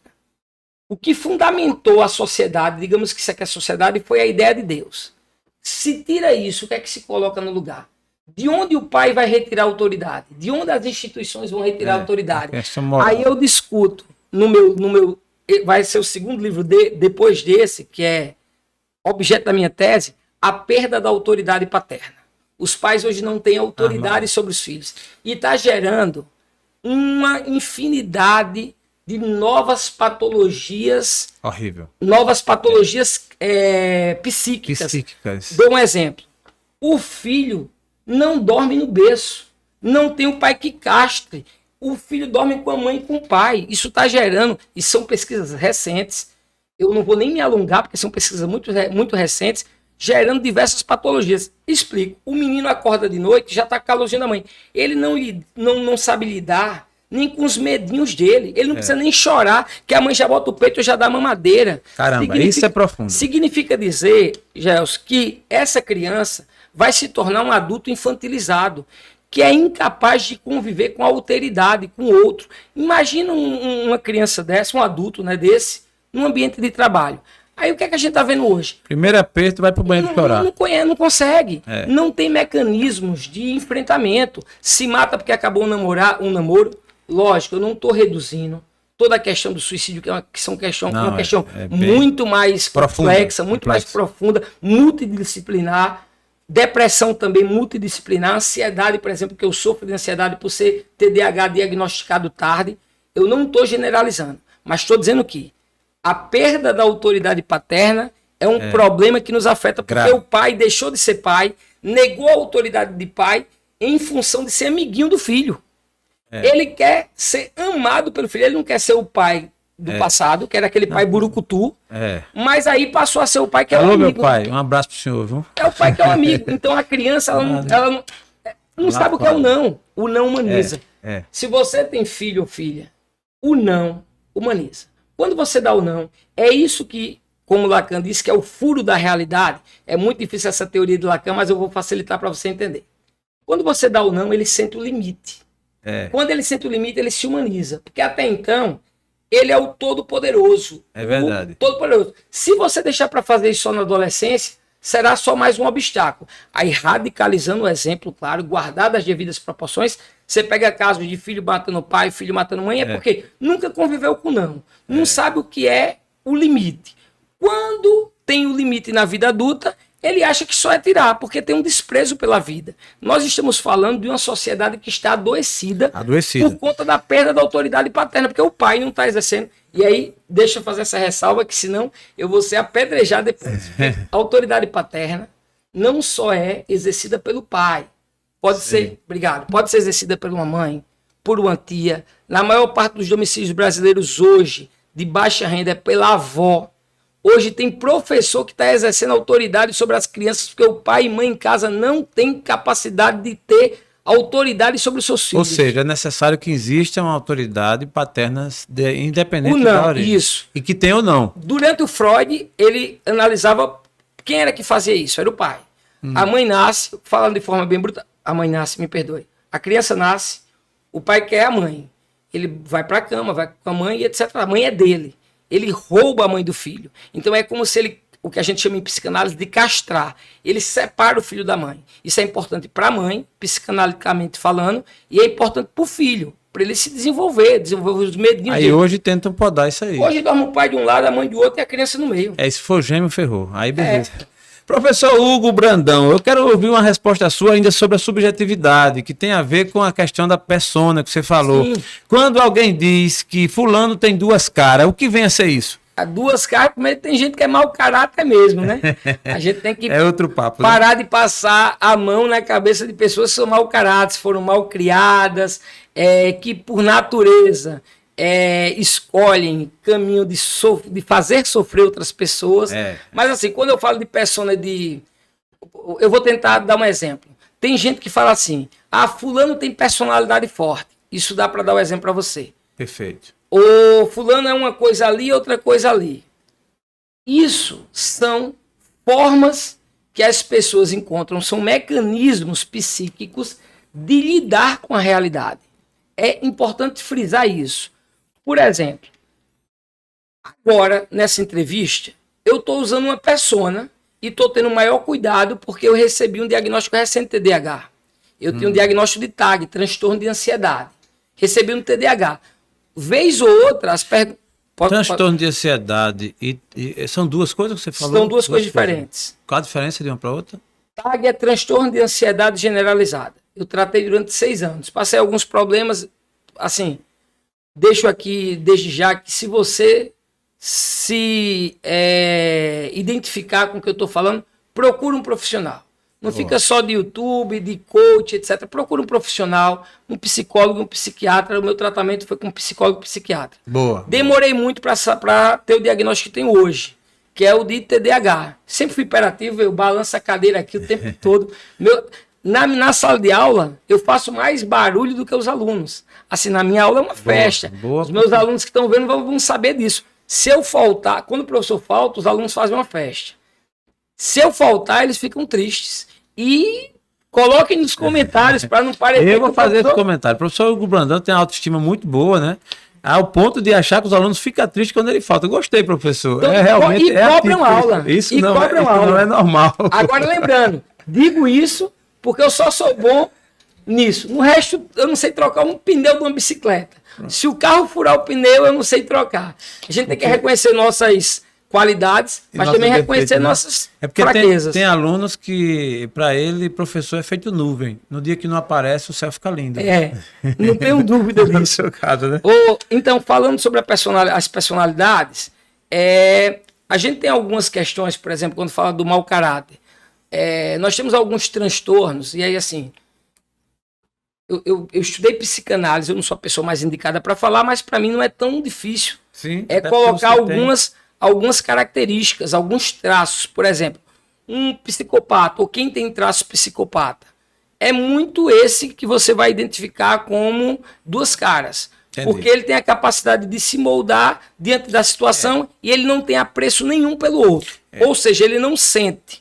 Diferente do borderline, por exemplo, que é o transtorno que mais causa dor. Acho que saiu uma entrevista agora na Veja, uma imensa. O transtorno que mais faz sofrer é o borderline. O borderline, diferente do psicopata, é o contrário do psicopata. Ele é só emoção. Então, assim, quando você fala de duas caras, tá menos pro que eu estava discutindo e muito mais para traços de patologia que não chega a ser o transtorno ou para o transtorno. E tá cheio, por exemplo, do TDAH, que é o meu caso. Transtorno, déficit de atenção e hiperatividade. Eu escrevi 7 livros, fiz mestrado e doutorado, sendo presidente de sindicato. Todo mundo que vai para o mestrado sai do sindicato porque não consegue. Verdade. Eu disse para o meu psiquiatra, como é que eu consegui fazer tudo isso tendo um transtorno de déficit de atenção? É porque a gente tem uma coisa chamada hiperfoco. Quando eu foco em uma coisa, eu passo 20 horas escrevendo sem parar. Eu já passei 8 horas ininterruptas no telefone. Então, quando eu pego uma coisa para trabalhar, aí eu comecei a entender e aí eu estou nesse tratamento. E a minha pergunta, só deixando claro, a minha pergunta ela foi meramente provocativa, até para que alguém que esteja nos ouvindo, ele possa ter essa dimensão e comparar. Mas é óbvio, eu concordo e sei claramente que quando você falou na subjetividade com relação a comportamentos em determinados momentos, isso é muito óbvio. É como você falou, o esposo, o marido e a mulher em casa, ele tem, obviamente, um padrão de ser. Se os dois estão no trabalho, no ambiente de trabalho, ele tem que ter o comportamento adequado. Então, esse tipo de performance, aí, dependendo do ambiente, como você até colocou, você aqui está no podcast, você está realmente posicionado a essa linha diferente, quando você está lá no sindicato, que você está lá, né, numa reunião, dentro daquela temática. Então, isso para a gente está muito claro, sabe, Hugo? Eu gostei da sua explicação. Hoje eu para fazer separar. Uma pergunta. Sim, pode ser. Sua família é de que... ela tem algum histórico de religião, católico ou evangélica, alguma? Tem. Na verdade, é possível falar? Você possível, para me citar um exemplo desse? Sem problema nenhum. A minha família originariamente é do berço católico, né? Como praticamente boa parte da brasileira. E no caso, meu pai, ele migrou para o evangélico. E foi quando também, em 79, eu conheci e segui também. Mas dentro de uma visão extremamente ampla, hoje especialmente mais ainda, ampla de respeito, de convivência, de tudo. Mas assim, a nossa linha é seguir essa... Então eu vou responder subjetividade de uma forma diferente, que eu acho que vai servir para você e para quem está nos assistindo também. Boa. Veja, as pessoas vocês nasciam já sabendo o que seriam. Sou católico, eu sou evangélico, não tinha mudanças. Tem um livro chamado O Convertido e o Peregrino, Daniel Reveleger. Maravilhoso livro, quem puder ler, quem gostar de religião, lê o livro. Ela vai explicando diversos aspectos de como dar as mudanças do convertido e do peregrino. Eduardo Cruz, um teólogo, daqui a pouco eu explico o peregrino e o convertido.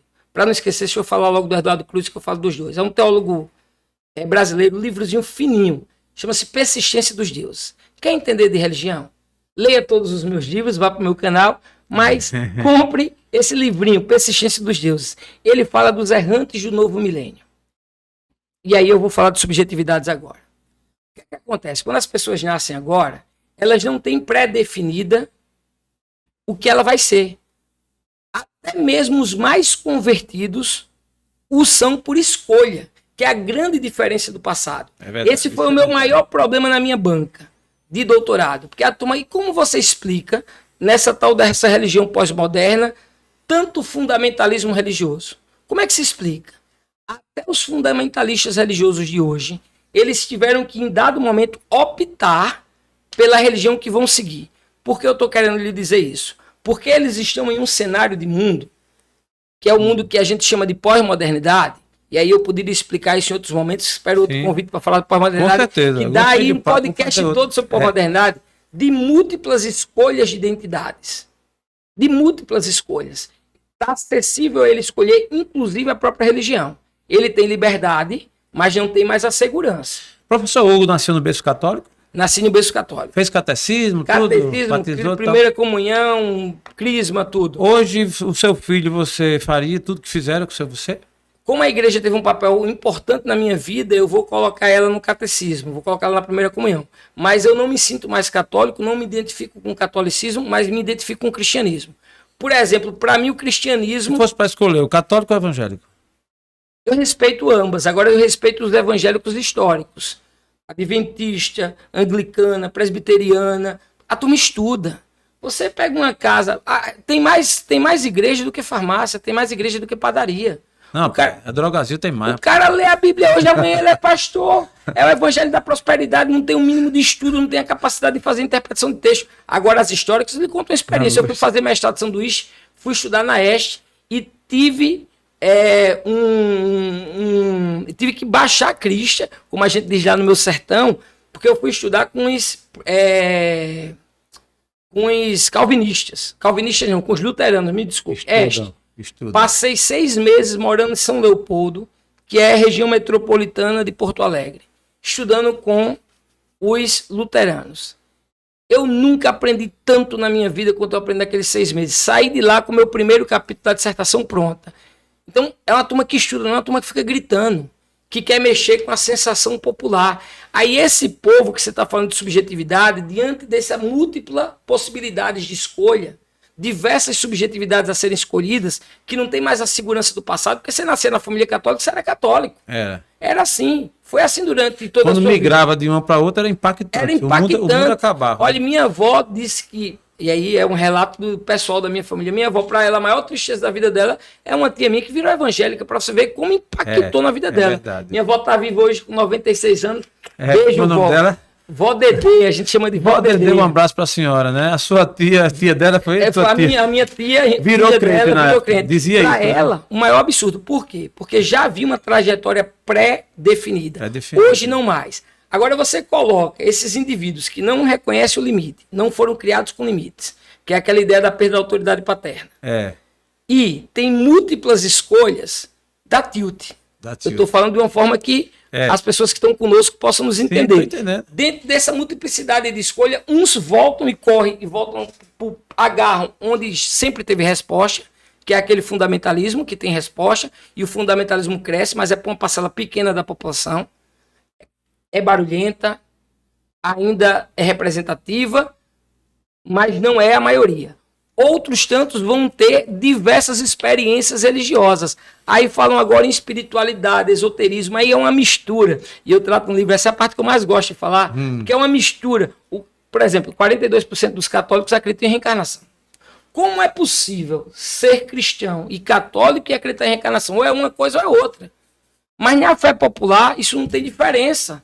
Entendi. Jesus ressuscitou, o cristão em princípio, sobretudo o cristão católico, acredita na ressurreição, não acredita na reencarnação. E os católicos acreditam na reencarnação. Vou lhe dar outro exemplo do que é fé popular, a diferença de fé popular que eu acho tão linda e que dá vida ao nosso povo. Quantos não estão levantando hoje, sem nada para comer, mas estão vivos, estão levantando, estão batalhando por causa da fé.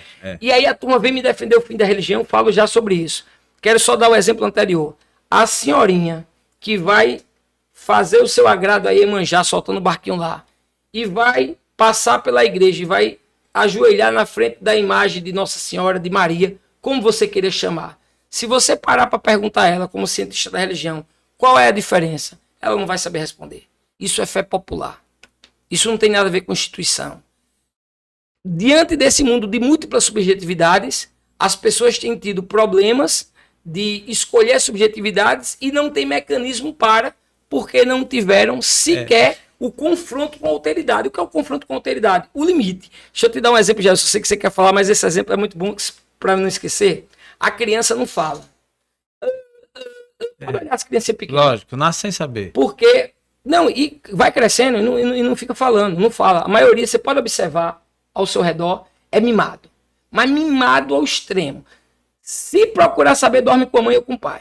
Pode procurar saber. Aí eu digo sempre para a mãe e para o pai. Eu não vou contar relatos pessoais, porque da minha família eu vou resguardar. Mas eu vejo vários amigos. A quem eu sinto abertura, eu falo. E vou falar para você, espero que ajude você. Criança não fala. Não tem não. Água. frutinha, não sei o quê. A fala na psicanálise para o Lacan é quando você entra no mundo real.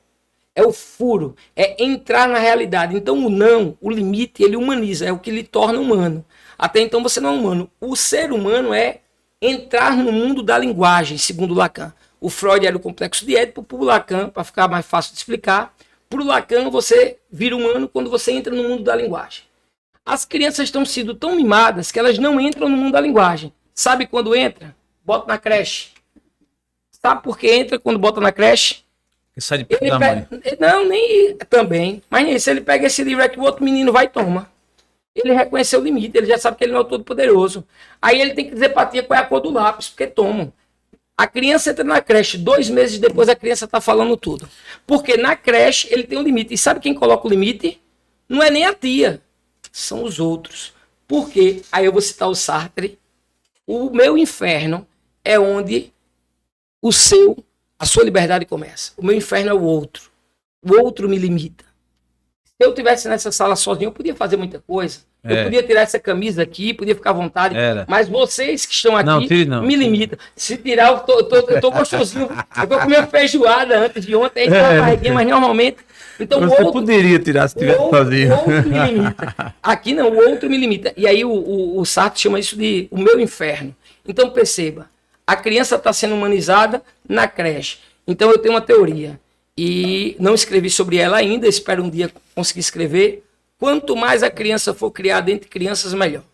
Não pega os traumas dos adultos. E um outro problema. O adulto não quer que a criança tenha mais trauma. Cria uma bolha. Tudo agora não, porque vai traumatizar. Meu filho, como é que ele vai criar mecanismos de defesa para lidar no mundo do trabalho? Professor Hugo, esse tema que você está colocando é muito interessante, boa parte dele eu até comungo, assim, obviamente que a gente respeita as diferentes, mas assim, essa questão aí da criação dos filhos, eu acho que é muito interessante. Sobre a ciência da religião ainda, já caminhando aqui para a nossa reta final do nosso TheCast, e com uma satisfação enorme, porque esse assunto um puxa outro, e é um assunto que eu gosto, né, então eu fico muito...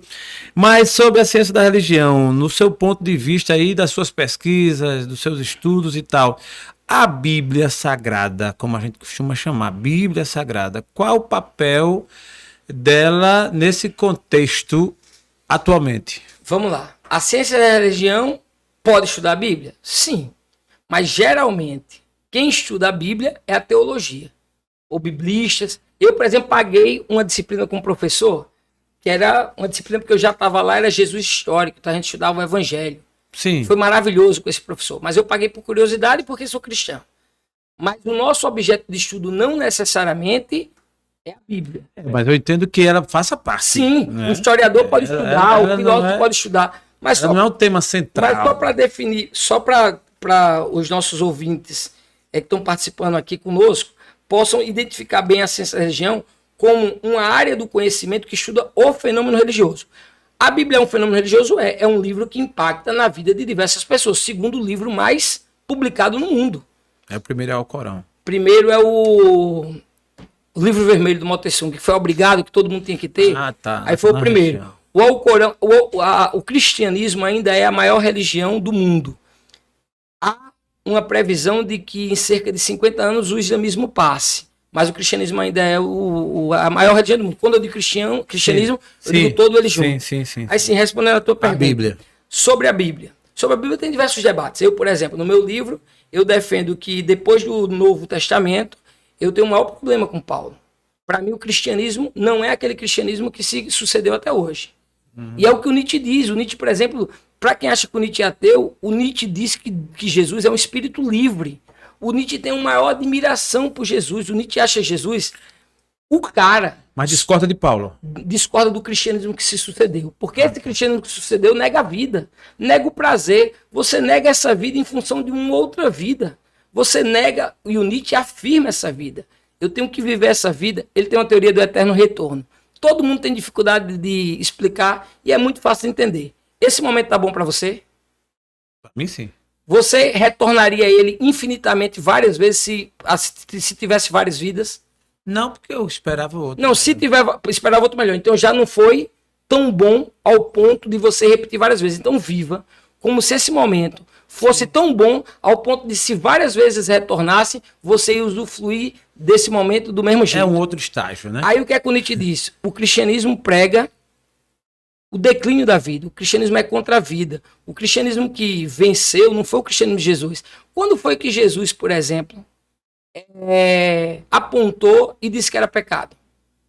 O único quem aponta e quem disse como os Para cristãos... Maria Madalena, para aquela mulher Quando ele lá, apontou. ele apenas disse, vai, não peques mais. Certo, mas ele disse que ela estava errada em quê? Qual foi o erro que ele disse que ela fez?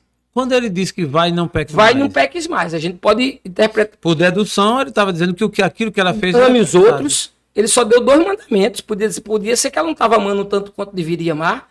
Você está fazendo uma dedução que pecado pode ser transar. Não sei qual é a dedução que você está fazendo, mas eu só estou supondo. Baseado no contexto, era transar com Eu mais vou lhe dar de um outro contexto. Tá todo mundo com a pedra para meter. Me perdoe o jeito de falar. Tá todo mundo com um tijolo para meter na prostituta. Jesus está lá caladinho, a prostituta para levar tijolada. Ele diz: ei, que fuleiragem é essa? Peraí. Quem não tiver pecado, atira a primeira pedra. Ele nem disse que quem estava com a pedra estava pecando. Quem estava com a pedra ia cometer homicídio. E nem disse que a prostituta estava pecando. Ele solucionou o problema sem apontar o dedo para ninguém. Esse é Jesus. Aí veio o Paulo, que nunca viveu com Jesus, não viu Jesus. E você tem um Novo Testamento só Paulo. Atos dos Apóstolos. Metade é falando como foi depois da morte de Jesus e metade é Paulo. Carta da igreja. Filipenses, Colossenses, tudo Paulo. Coríntios. Paulo era o único cidadão romano. Agora eu lembro, esse debate é um debate muito... Não, esse será o podcast número 2 com o professor Hugo Porque esse Brandão. debate Esse vai longe. gera um problema teológico que eu Vai precisava longe. de muito tempo Muito para grande, fazer o muito debate. grande. E aí a gente entra para realmente assim, uma necessidade de maior aprofundamento e de discordância. Ali até. com Paulo, por exemplo, só para fechar essa linha de raciocínio, ali com Paulo, você tem as regras. O que é que Paulo fazia para os Filipenses, Colossenses, Coríntios? Dizia como eles deviam se portar, viver. Pedro e Tiago, por exemplo, foi para o Oriente. Por que a gente não tem nada de Pedro e Tiago? Você tem. Um pouco, né? Só tem um livrinho lá atrás de Pedro, um livrozinho lá atrás de Pedro, um livrozinho lá de Tiago, e tudo é Paulo. Então, assim, o que Roma escolheu, aí é só uma questão para você pensar, ler história, mas assim, não estou desmerecendo a Bíblia, muito pelo contrário. Certo. Sou cristão e de família cristã, e tenho o maior respeito pelo livro sagrado dos cristãos, assim, o maior respeito. Pessoalmente, eu acho que o cristianismo que se sucedeu depois da morte de Cristo não tem absolutamente nada a ver com ele. Jesus amava a vida, cara. Jesus amava viver. Tem seu sentido, professor Hugo, muito bom. Mas na trajetória do nosso TheCast, geralmente a gente procura saber do convidado um momento assim, óbvio, a gente tem muito assunto, assim, a filosofia, a ciência, a religião, é algo assim, isso é muito bom. Eu acho que por isso que você já vai no 7º livro e com certeza com a perspectiva de vir o 8º, o 9º, né? E aí você que realmente se apaixonou pela missão de ensinar. E é bom que quando a gente fala em ensinar, fala sempre em aprender, né? Porque nunca se fala em ensinar sem antes tem que aprender. Isso é muito legal. Mas na nossa trajetória, no nosso episódio aqui gravado, a gente sempre pergunta, procura saber do convidado, como você até colocou no início da sua história, né, de vida e tal, qual o momento, professor Hugo, que você considera como um momento sombra da sua trajetória, um momento difícil, aquele que você podia revelar para nós, por favor? Eu podia citar vários, por exemplo, quando eu comecei o tratamento psiquiátrico, eu vinha de uma perseguição duríssima no Instituto Federal, por estar liderando um movimento de greve nacional, quando a Dilma estava em eleição, que era 2014, e aqui em Alagoas a base dela era muito forte, os 3 senadores eram da base do governo do PT, isso é importante dizer. Isso marcou sua vida? Marcou minha vida muito. Eu não vou relevar muito isso, porque teve um evento que aconteceu agora há pouco, que foi mais marcante. Sim. E outra coisa, eu também vou deixar aqui, já que falei do governo do PT, que eu lutei muito contra o governo naquele momento, porque nós entendíamos que a expansão que eles fizeram tinha que ser uma expansão mais pensada e projetada, e não de qualquer forma, mas foi um governo que investiu na educação. Aí eu preciso dar o corte aqui também de que eu já enfrentei diversos governos. Certo. Todos eles. Bem. Mas nunca um governo que nos colocou como inimigo. A educação e a ciência como inimiga. Esse governo nos colocou como inimigo. Mas deixa eu passar para a sua pergunta, que foi o que você colocou de um momento difícil. Momento sombra. Eu recentemente perdi o meu irmão. Para mim foi a pior dor de longe que eu senti na minha vida. tá falando aqui, Foi súbito, né? foi súbito, assim, ele era triatleta, há 31 anos, deu manchete aí nos jornais, tudo, eu confesso que eu não vi nada, assim, eu fiquei muito mal, assim, eu fiquei em surto. Depois cuidei de tudo, velei o meu irmão, enterrei o meu irmão, assim, foi para mim de longe a maior dor que eu tô tentando tirar aprendizados agora, sabe? Sim. Aprendizado da vida, aprendizados do que importa. Eu digo para você, valorize a sua família. Em 3 meses eu enterrei minha avó e meu irmão. E na madrugada, velando o corpo, quem estava era a família. No meu irmão estava eu e a esposa dele. Na da minha avó estava eu e os 2 filhos dela e as minhas tias dormindo no quarto da casa. Quando o corpo fica lá de madrugada, quando é o caso de ficar de madrugada, o meu irmão teve que ficar, porque a família dele, o pai dele veio da Bahia, por exemplo, a gente tem que esperar o pai chegar para poder enterrar. Sim. É a família que fica. E É grande. raríssimos amigos. Eu, por exemplo, teve amigos meus, não do meu irmão, que ficou velando o corpo lá para não me deixar só. E assim, valorize muito essas pessoas, são poucas. Então, assim, tenho aprendido a selecionar mais amizades e tenho dito sempre, eu não falava com meu irmão e por isso que isso me machucou muito. Não tenho um remorso porque eu tentei e a gente se amava do nosso jeito, ele cuidava muito das minhas filhas, era um super tio. Mas não espere para dizer o que você sente. Quando eu fui velar o corpo, já à noite, o primo dele chegou e me disse que meu irmão ia a minha irmã estava grávida, por isso que ela não ficou no velório, e minha mãe desabou acabada, assim, né? Minha mãe ficou acabada, acho que não vou nem falar da minha mãe. O primo dele, que a gente é de pais diferentes. Meu pai faleceu quando eu tinha 3 anos, eu falei aqui no início, o pai dele é outro, que veio da Bahia. Meu irmão ia me pedir desculpa, ia dizer que me amava e tal, no dia do chá de revelação do filho da minha irmã.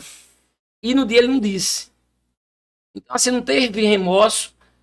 Se eu tivesse remorso agora, eu acho que eu não conseguia levantar.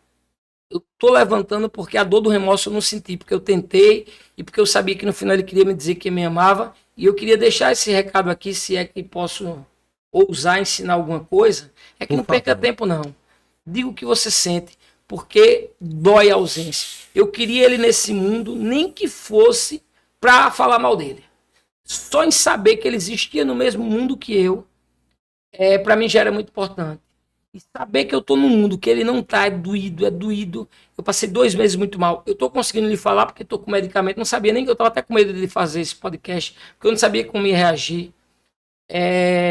Não sabia como eu ia falar. Eu tô começando a articular as palavras agora porque eu precisei ir pro psiquiatra, intervenção, ajuda.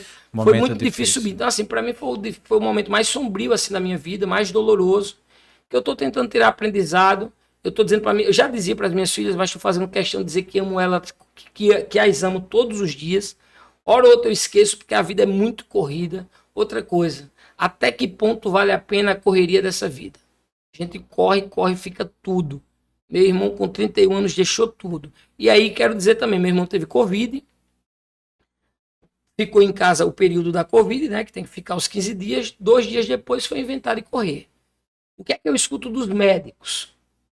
Tem que esperar pelo menos 3 meses, porque a gente não sabe ainda a dimensão das sequelas que essa doença pode trazer. Principalmente para o músculo cardíaco, com a Omicron, a mais nova, que antigamente era muito no respiratório. Então, assim, todos os médicos que eu ia, inclusive a necropsia, me perdoe se eu fiquei meio emocionado. Necropsia. Inclusive ela colocou assim, e aí ele, cabeça dura, eu não tenho nem que reclamar que eu sou cabeça dura também, achou que estava bom, e foi treinar. E vou dizer para você, ele era atleta, né? Era triatleta, nadava, pedalava e corria. E aí dizer uma coisa para vocês aqui, ele estava com um cardiologista marcado para segunda-feira e faleceu de ataque cardíaco no sábado. Então, assim, não espere para se cuidar. Principalmente para os homens que não gostam de ir para médico, que não gostam de se cuidar. Vale a pena um check-upzinho, vale a pena consultar o médico. Se você teve Covid recentemente, se resguarde. E outra coisa, fazer um apelo que não usem a foto do meu irmão para espalhar fake news, dizendo que o que matou ele foi a vacina. Vacinem-se. A vacina salva vidas. Eu tomei minhas 3 vacinas. E aí que queria dizer para vocês, se vacinem, não teve nada a ver com a vacina a morte dele. A vacina está salvando vidas e nós estamos controlando e superando essa pandemia, voltando às aulas, podendo estar nesse podcast aqui, graças à ciência, viva o SUS e, por favor, não usem a foto do meu irmão para falar contra a vacina, porque não teve nada a ver com o caso dele. Nada a ver. Momento difícil, né? Não é, Hugo? Eu imagino para a família, para a mãe, para você e tal, uma coisa que marca muito. Mas você é um cara que já viveu bastante, assim, de experiências, né? Experiências no mundo do trabalho, em outros... Experiências como pai também que você é, enfim, da vida como um todo.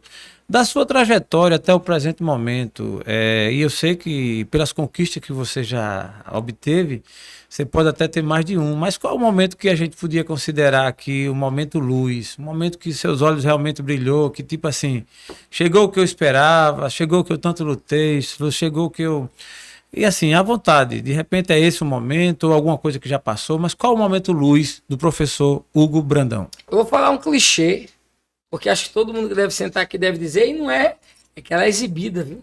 Não é pra... Quando a minha filha nasceu, assim, foi uma luz na minha vida que me mudou como pessoa. Eu acho que o homem é um antes de ser pai e um completamente diferente de ser pai. Se é que você é pai. Porque tem quem não seja pai. A minha filha mudou muito a minha vida. Eu não seria nada sem a minha primeira filha, porque ela me mudou como pessoa. Todos os erros que eu cometi de excesso foi por excesso de cuidado, porque queria todos os excessos. Aquela menina, hoje ela fez 15 anos. Meu irmão morreu dia 12, dia 19 ela completava 15 anos. Caramba. Foi difícil. Eu tô conseguindo falar aqui sem chorar, assim, porque terapia, 2 meses, mas eu não ia aguentar dar essa entrevista e falar sobre isso. Imagina. Então ela não teve os 15 aninhos dela, perdeu o tio, sofreu muito. Mas assim, perdoei. Não, tranquilo. Mudou a minha vida. Como é o nome dela? É Isis. Isis. Te amo. Um abraço, e Luna é minha caçulinha, Paizão um amor aqui, da minha vida. Luna é o caçulinha. Mas assim, o nascimento da Isis assim, mudou muito a minha vida. E uma outra coisa que eu queria falar para só sair do clichê foi o doutorado. Ter doutorado, ser filho de... vir da pobreza, estudar na escola pública e concluir o doutorado. Foi concluir uma etapa na minha vida assim que eu me acabei de chorar, porque a dificuldade para fazer uma tese, para discutir com a banca, que já é doutor, que fica perguntando, que fica aí corrige, são 4 anos de estudo intenso que você não tem tempo para quase nada. Então assim, o doutorado foi assim uma conquista para mim que muito grande, inigualável, muito grande. assim, cheguei no onde eu queria, no mundo acadêmico. Eu imagino. Vindo de Canapi, uma cidade importante de Alagoas, né? Mas, assim, é um esforço chegar na capital, enfim, e chegar nesse ponto eu até reconheço. As suas palavras, elas inspiram verdades aí. O que eu queria, Hugo, era deixar com você a palavra, né? Para você fazer suas considerações finais, dar uma palavra ainda, né? Para os seus alunos e amigos, familiares, enfim. Eu vou aproveitar para dar uma mudada de clima, porque senão eu mesmo vou chorar e vou sair daqui triste. Foi tão bom a entrevista. Podcast maravilhoso. Maravilhoso, adorei estar aqui. Daqui a pouco somos muito gratos. Daqui a pouco eu vou falar mais nesse sentido, mas para deixar uma parte, assim, para quem está assistindo mais alegre do que essa parte triste de morte, e que a gente acabou não falando, eu disse, anota aí, do TDAH eu acabo esquecendo, da dancinha. Rapaz, beleza. Foi uma curiosidade minha. Professor Hugo Brandão, que está em todas as redes sociais, ele já fez dancinha no TikTok, ele disse que sim, eu quero dancinha. Ouvir. Como foi essa dancinha? E aí me deixa eu explicar, tem doutores, mestres, e a turma da academia é cheio de nome toque. Aí não se comunica com o povo, não se comunica com a juventude. Se você tem capacidade de se comunicar com a juventude, para que serve todo o seu estudo? O Clóvis de Barros Filho, que acho que a maioria conhece, ele deu uma entrevista recente dizendo que o público dele é de 18 anos a 24, ou seja, a academia não consome o produto dele. Aí se você pergunta da dancinha, do TikTok, foi engraçado, porque eu fiz um vídeo tomando a vacina, um vídeo político, e aí bombei, viralizou. Tem uma dancinha que tem lá que eu fiz, aí viralizou também. Agora, assim, o conteúdo no TikTok é menos dancinha, mais política, aí quero fazer merchan. Eu tenho uma página no TikTok, Hugo Brandão, uma página no Kawaii, Hugo Brandão. Vou batendo aí 20 mil pessoas, acho que no TikTok, criei um dia desse. No Kawaii, vou para 25 mil pessoas já, criei um dia desse. Lá só é conteúdo político. Então, se você quer saber minhas opiniões políticas, notícia do dia a dia, vai lá e me procura. Lembrando, lá só é sobre política. Fora isso, eu tenho as outras páginas que é para o estudante que está se preparando para o Enem, que são as páginas de Ciências Humanas, e o meu Instagram pessoal, Hugo Brandão 80. Você vai estar lá no meu Instagram pessoal. O Instagram é engraçado também, porque eu tinha 700 pessoas, era a minha bolinha. Eu adorava a minha bolinha. Aí, por conta dos livros da publicação, das publicações, eu inventei de abrir. Boa. 53 mil pessoas, tá? Me citava 54, baixou para 53, porque eu tô sem postar. Aí, pessoal, me perdoe, Jesus, aproveitar o seu espaço para pedir desculpa aos meus seguidores, porque eu passei 2 meses sem postar nada, porque eu tava em um lugar que eu não desejo que ninguém vá para esse lugar. E assim, 2 meses, postei um vídeo há um mês, meu irmão completou, eu tava vindo bem, aí deu um mês que ele faleceu, dia 12, aí voltei a ficar mal. Antes disso, eu publiquei nessas redes sociais um vídeo dizendo assim, pessoal, até agora eu não estava postando porque eu não estava em condições. Mas eu vou voltar a postar. Fiquei mal de novo, não consegui. Imagina. Mas agora, depois desse momento aqui, desse podcast maravilhoso, esse bate-papo maravilhoso, vai ter vídeo sim, vai ter vídeo diário, vai ter dica para Enem, vai ter fala sobre política, vai ter a minha vida lá também. Então eu espero que vocês me sigam lá. Sobre o espaço, quero agradecer muito. Foi bacana o papo. É uma coisa ou outra que eu posso ter deixado esquecer. Não, foi um muito outro bom. tema que a gente possa debater. Queria colocar aqui também, fazer só nesse final uma deferência à editora Filos, que publicou todos os meus livros. Aí vai lá no site da Filos, vai estar todos os meus livros lá. Tem livro para que você possa baixar gratuitamente. Boa. Por exemplo, não gosta muito de religião ou de filosofia? Eu tenho um livro sobre educação, eu tenho um livro todo sobre filosofia política, eu fiz um manual de filosofia política, para quem não sabe o que é neoliberalismo, o que é socialismo, o que é comunismo. Eu vou da Grécia Antiga, com Platão e Aristóteles, os primeiros a tentarem refletir a política, e faço um passeio na história, passando pela Idade Média, o que Agostinho e Tomás de Aquino falaram, como pensaram a política na Idade Média. Aí pega o Maquiavel, para você que é do Enem, Maquiavel nunca deixou de cair no Enem. Todo ano tem uma questão lá. Aí explico o príncipe Maquiavel, aí vou para os renascentistas, para os iluministas. Iluministas nunca deixou de cair no Enem. Tá lá Locke, Rousseau. Depois eu vou para a idade contemporânea, que aí é beleza. Porque aí você vai discutir sabendo o que discute. Que eu vejo a turma falando, fulano é liberal, fulano é ultraliberal, fulano é comunista, sem saber nem o que é o conceito. Lá eu só explico os conceitos, só faço um passeio na história. O livro está na Amazon, se vocês quiserem acessar, e está lá também na Filos. Vai lá no nosso site e confere o nosso livro. Cara, agradecer muito. Foi uma satisfação estar aqui. Adorei o espaço, adorei o papo. Boa. Espero ter convidado outras vezes. Com certeza. Professor Hugo Brandão, ele que é doutor em Ciências da Religião pela Universidade Católica de Pernambuco, também tem licenciatura em Filosofia pela Universidade Federal de Alagoas e tem uma vasta experiência em filosofia. Muito bom papo, também te agradeço. Espero que você realmente se recupere emocionalmente e que siga, né? Obviamente a dor ela sempre vai existir, mas o seu brilho não pode deixar de existir. Continua, quero ver suas dancinhas no TikTok logo, logo. Ok, Hugo? Okay. Muito agradecido Obrigado. pela participação. Papo muito legal, de conhecimento e deixou aquele gostinho de quero mais. E logo, logo a gente de repente volta com o Hugo Brandão. Agradecer a todos vocês do TheCast que esteve conosco até o momento. Forte abraço, agradecer, como sempre, ao nosso amigo Tom Vilela, a nossa plateia aqui, que é o nosso Frank Williams, que está aqui da editora também. Muito bom. Forte abraço e até a próxima. TheCast, agora com a nova pegada. TheCast, agora mudou.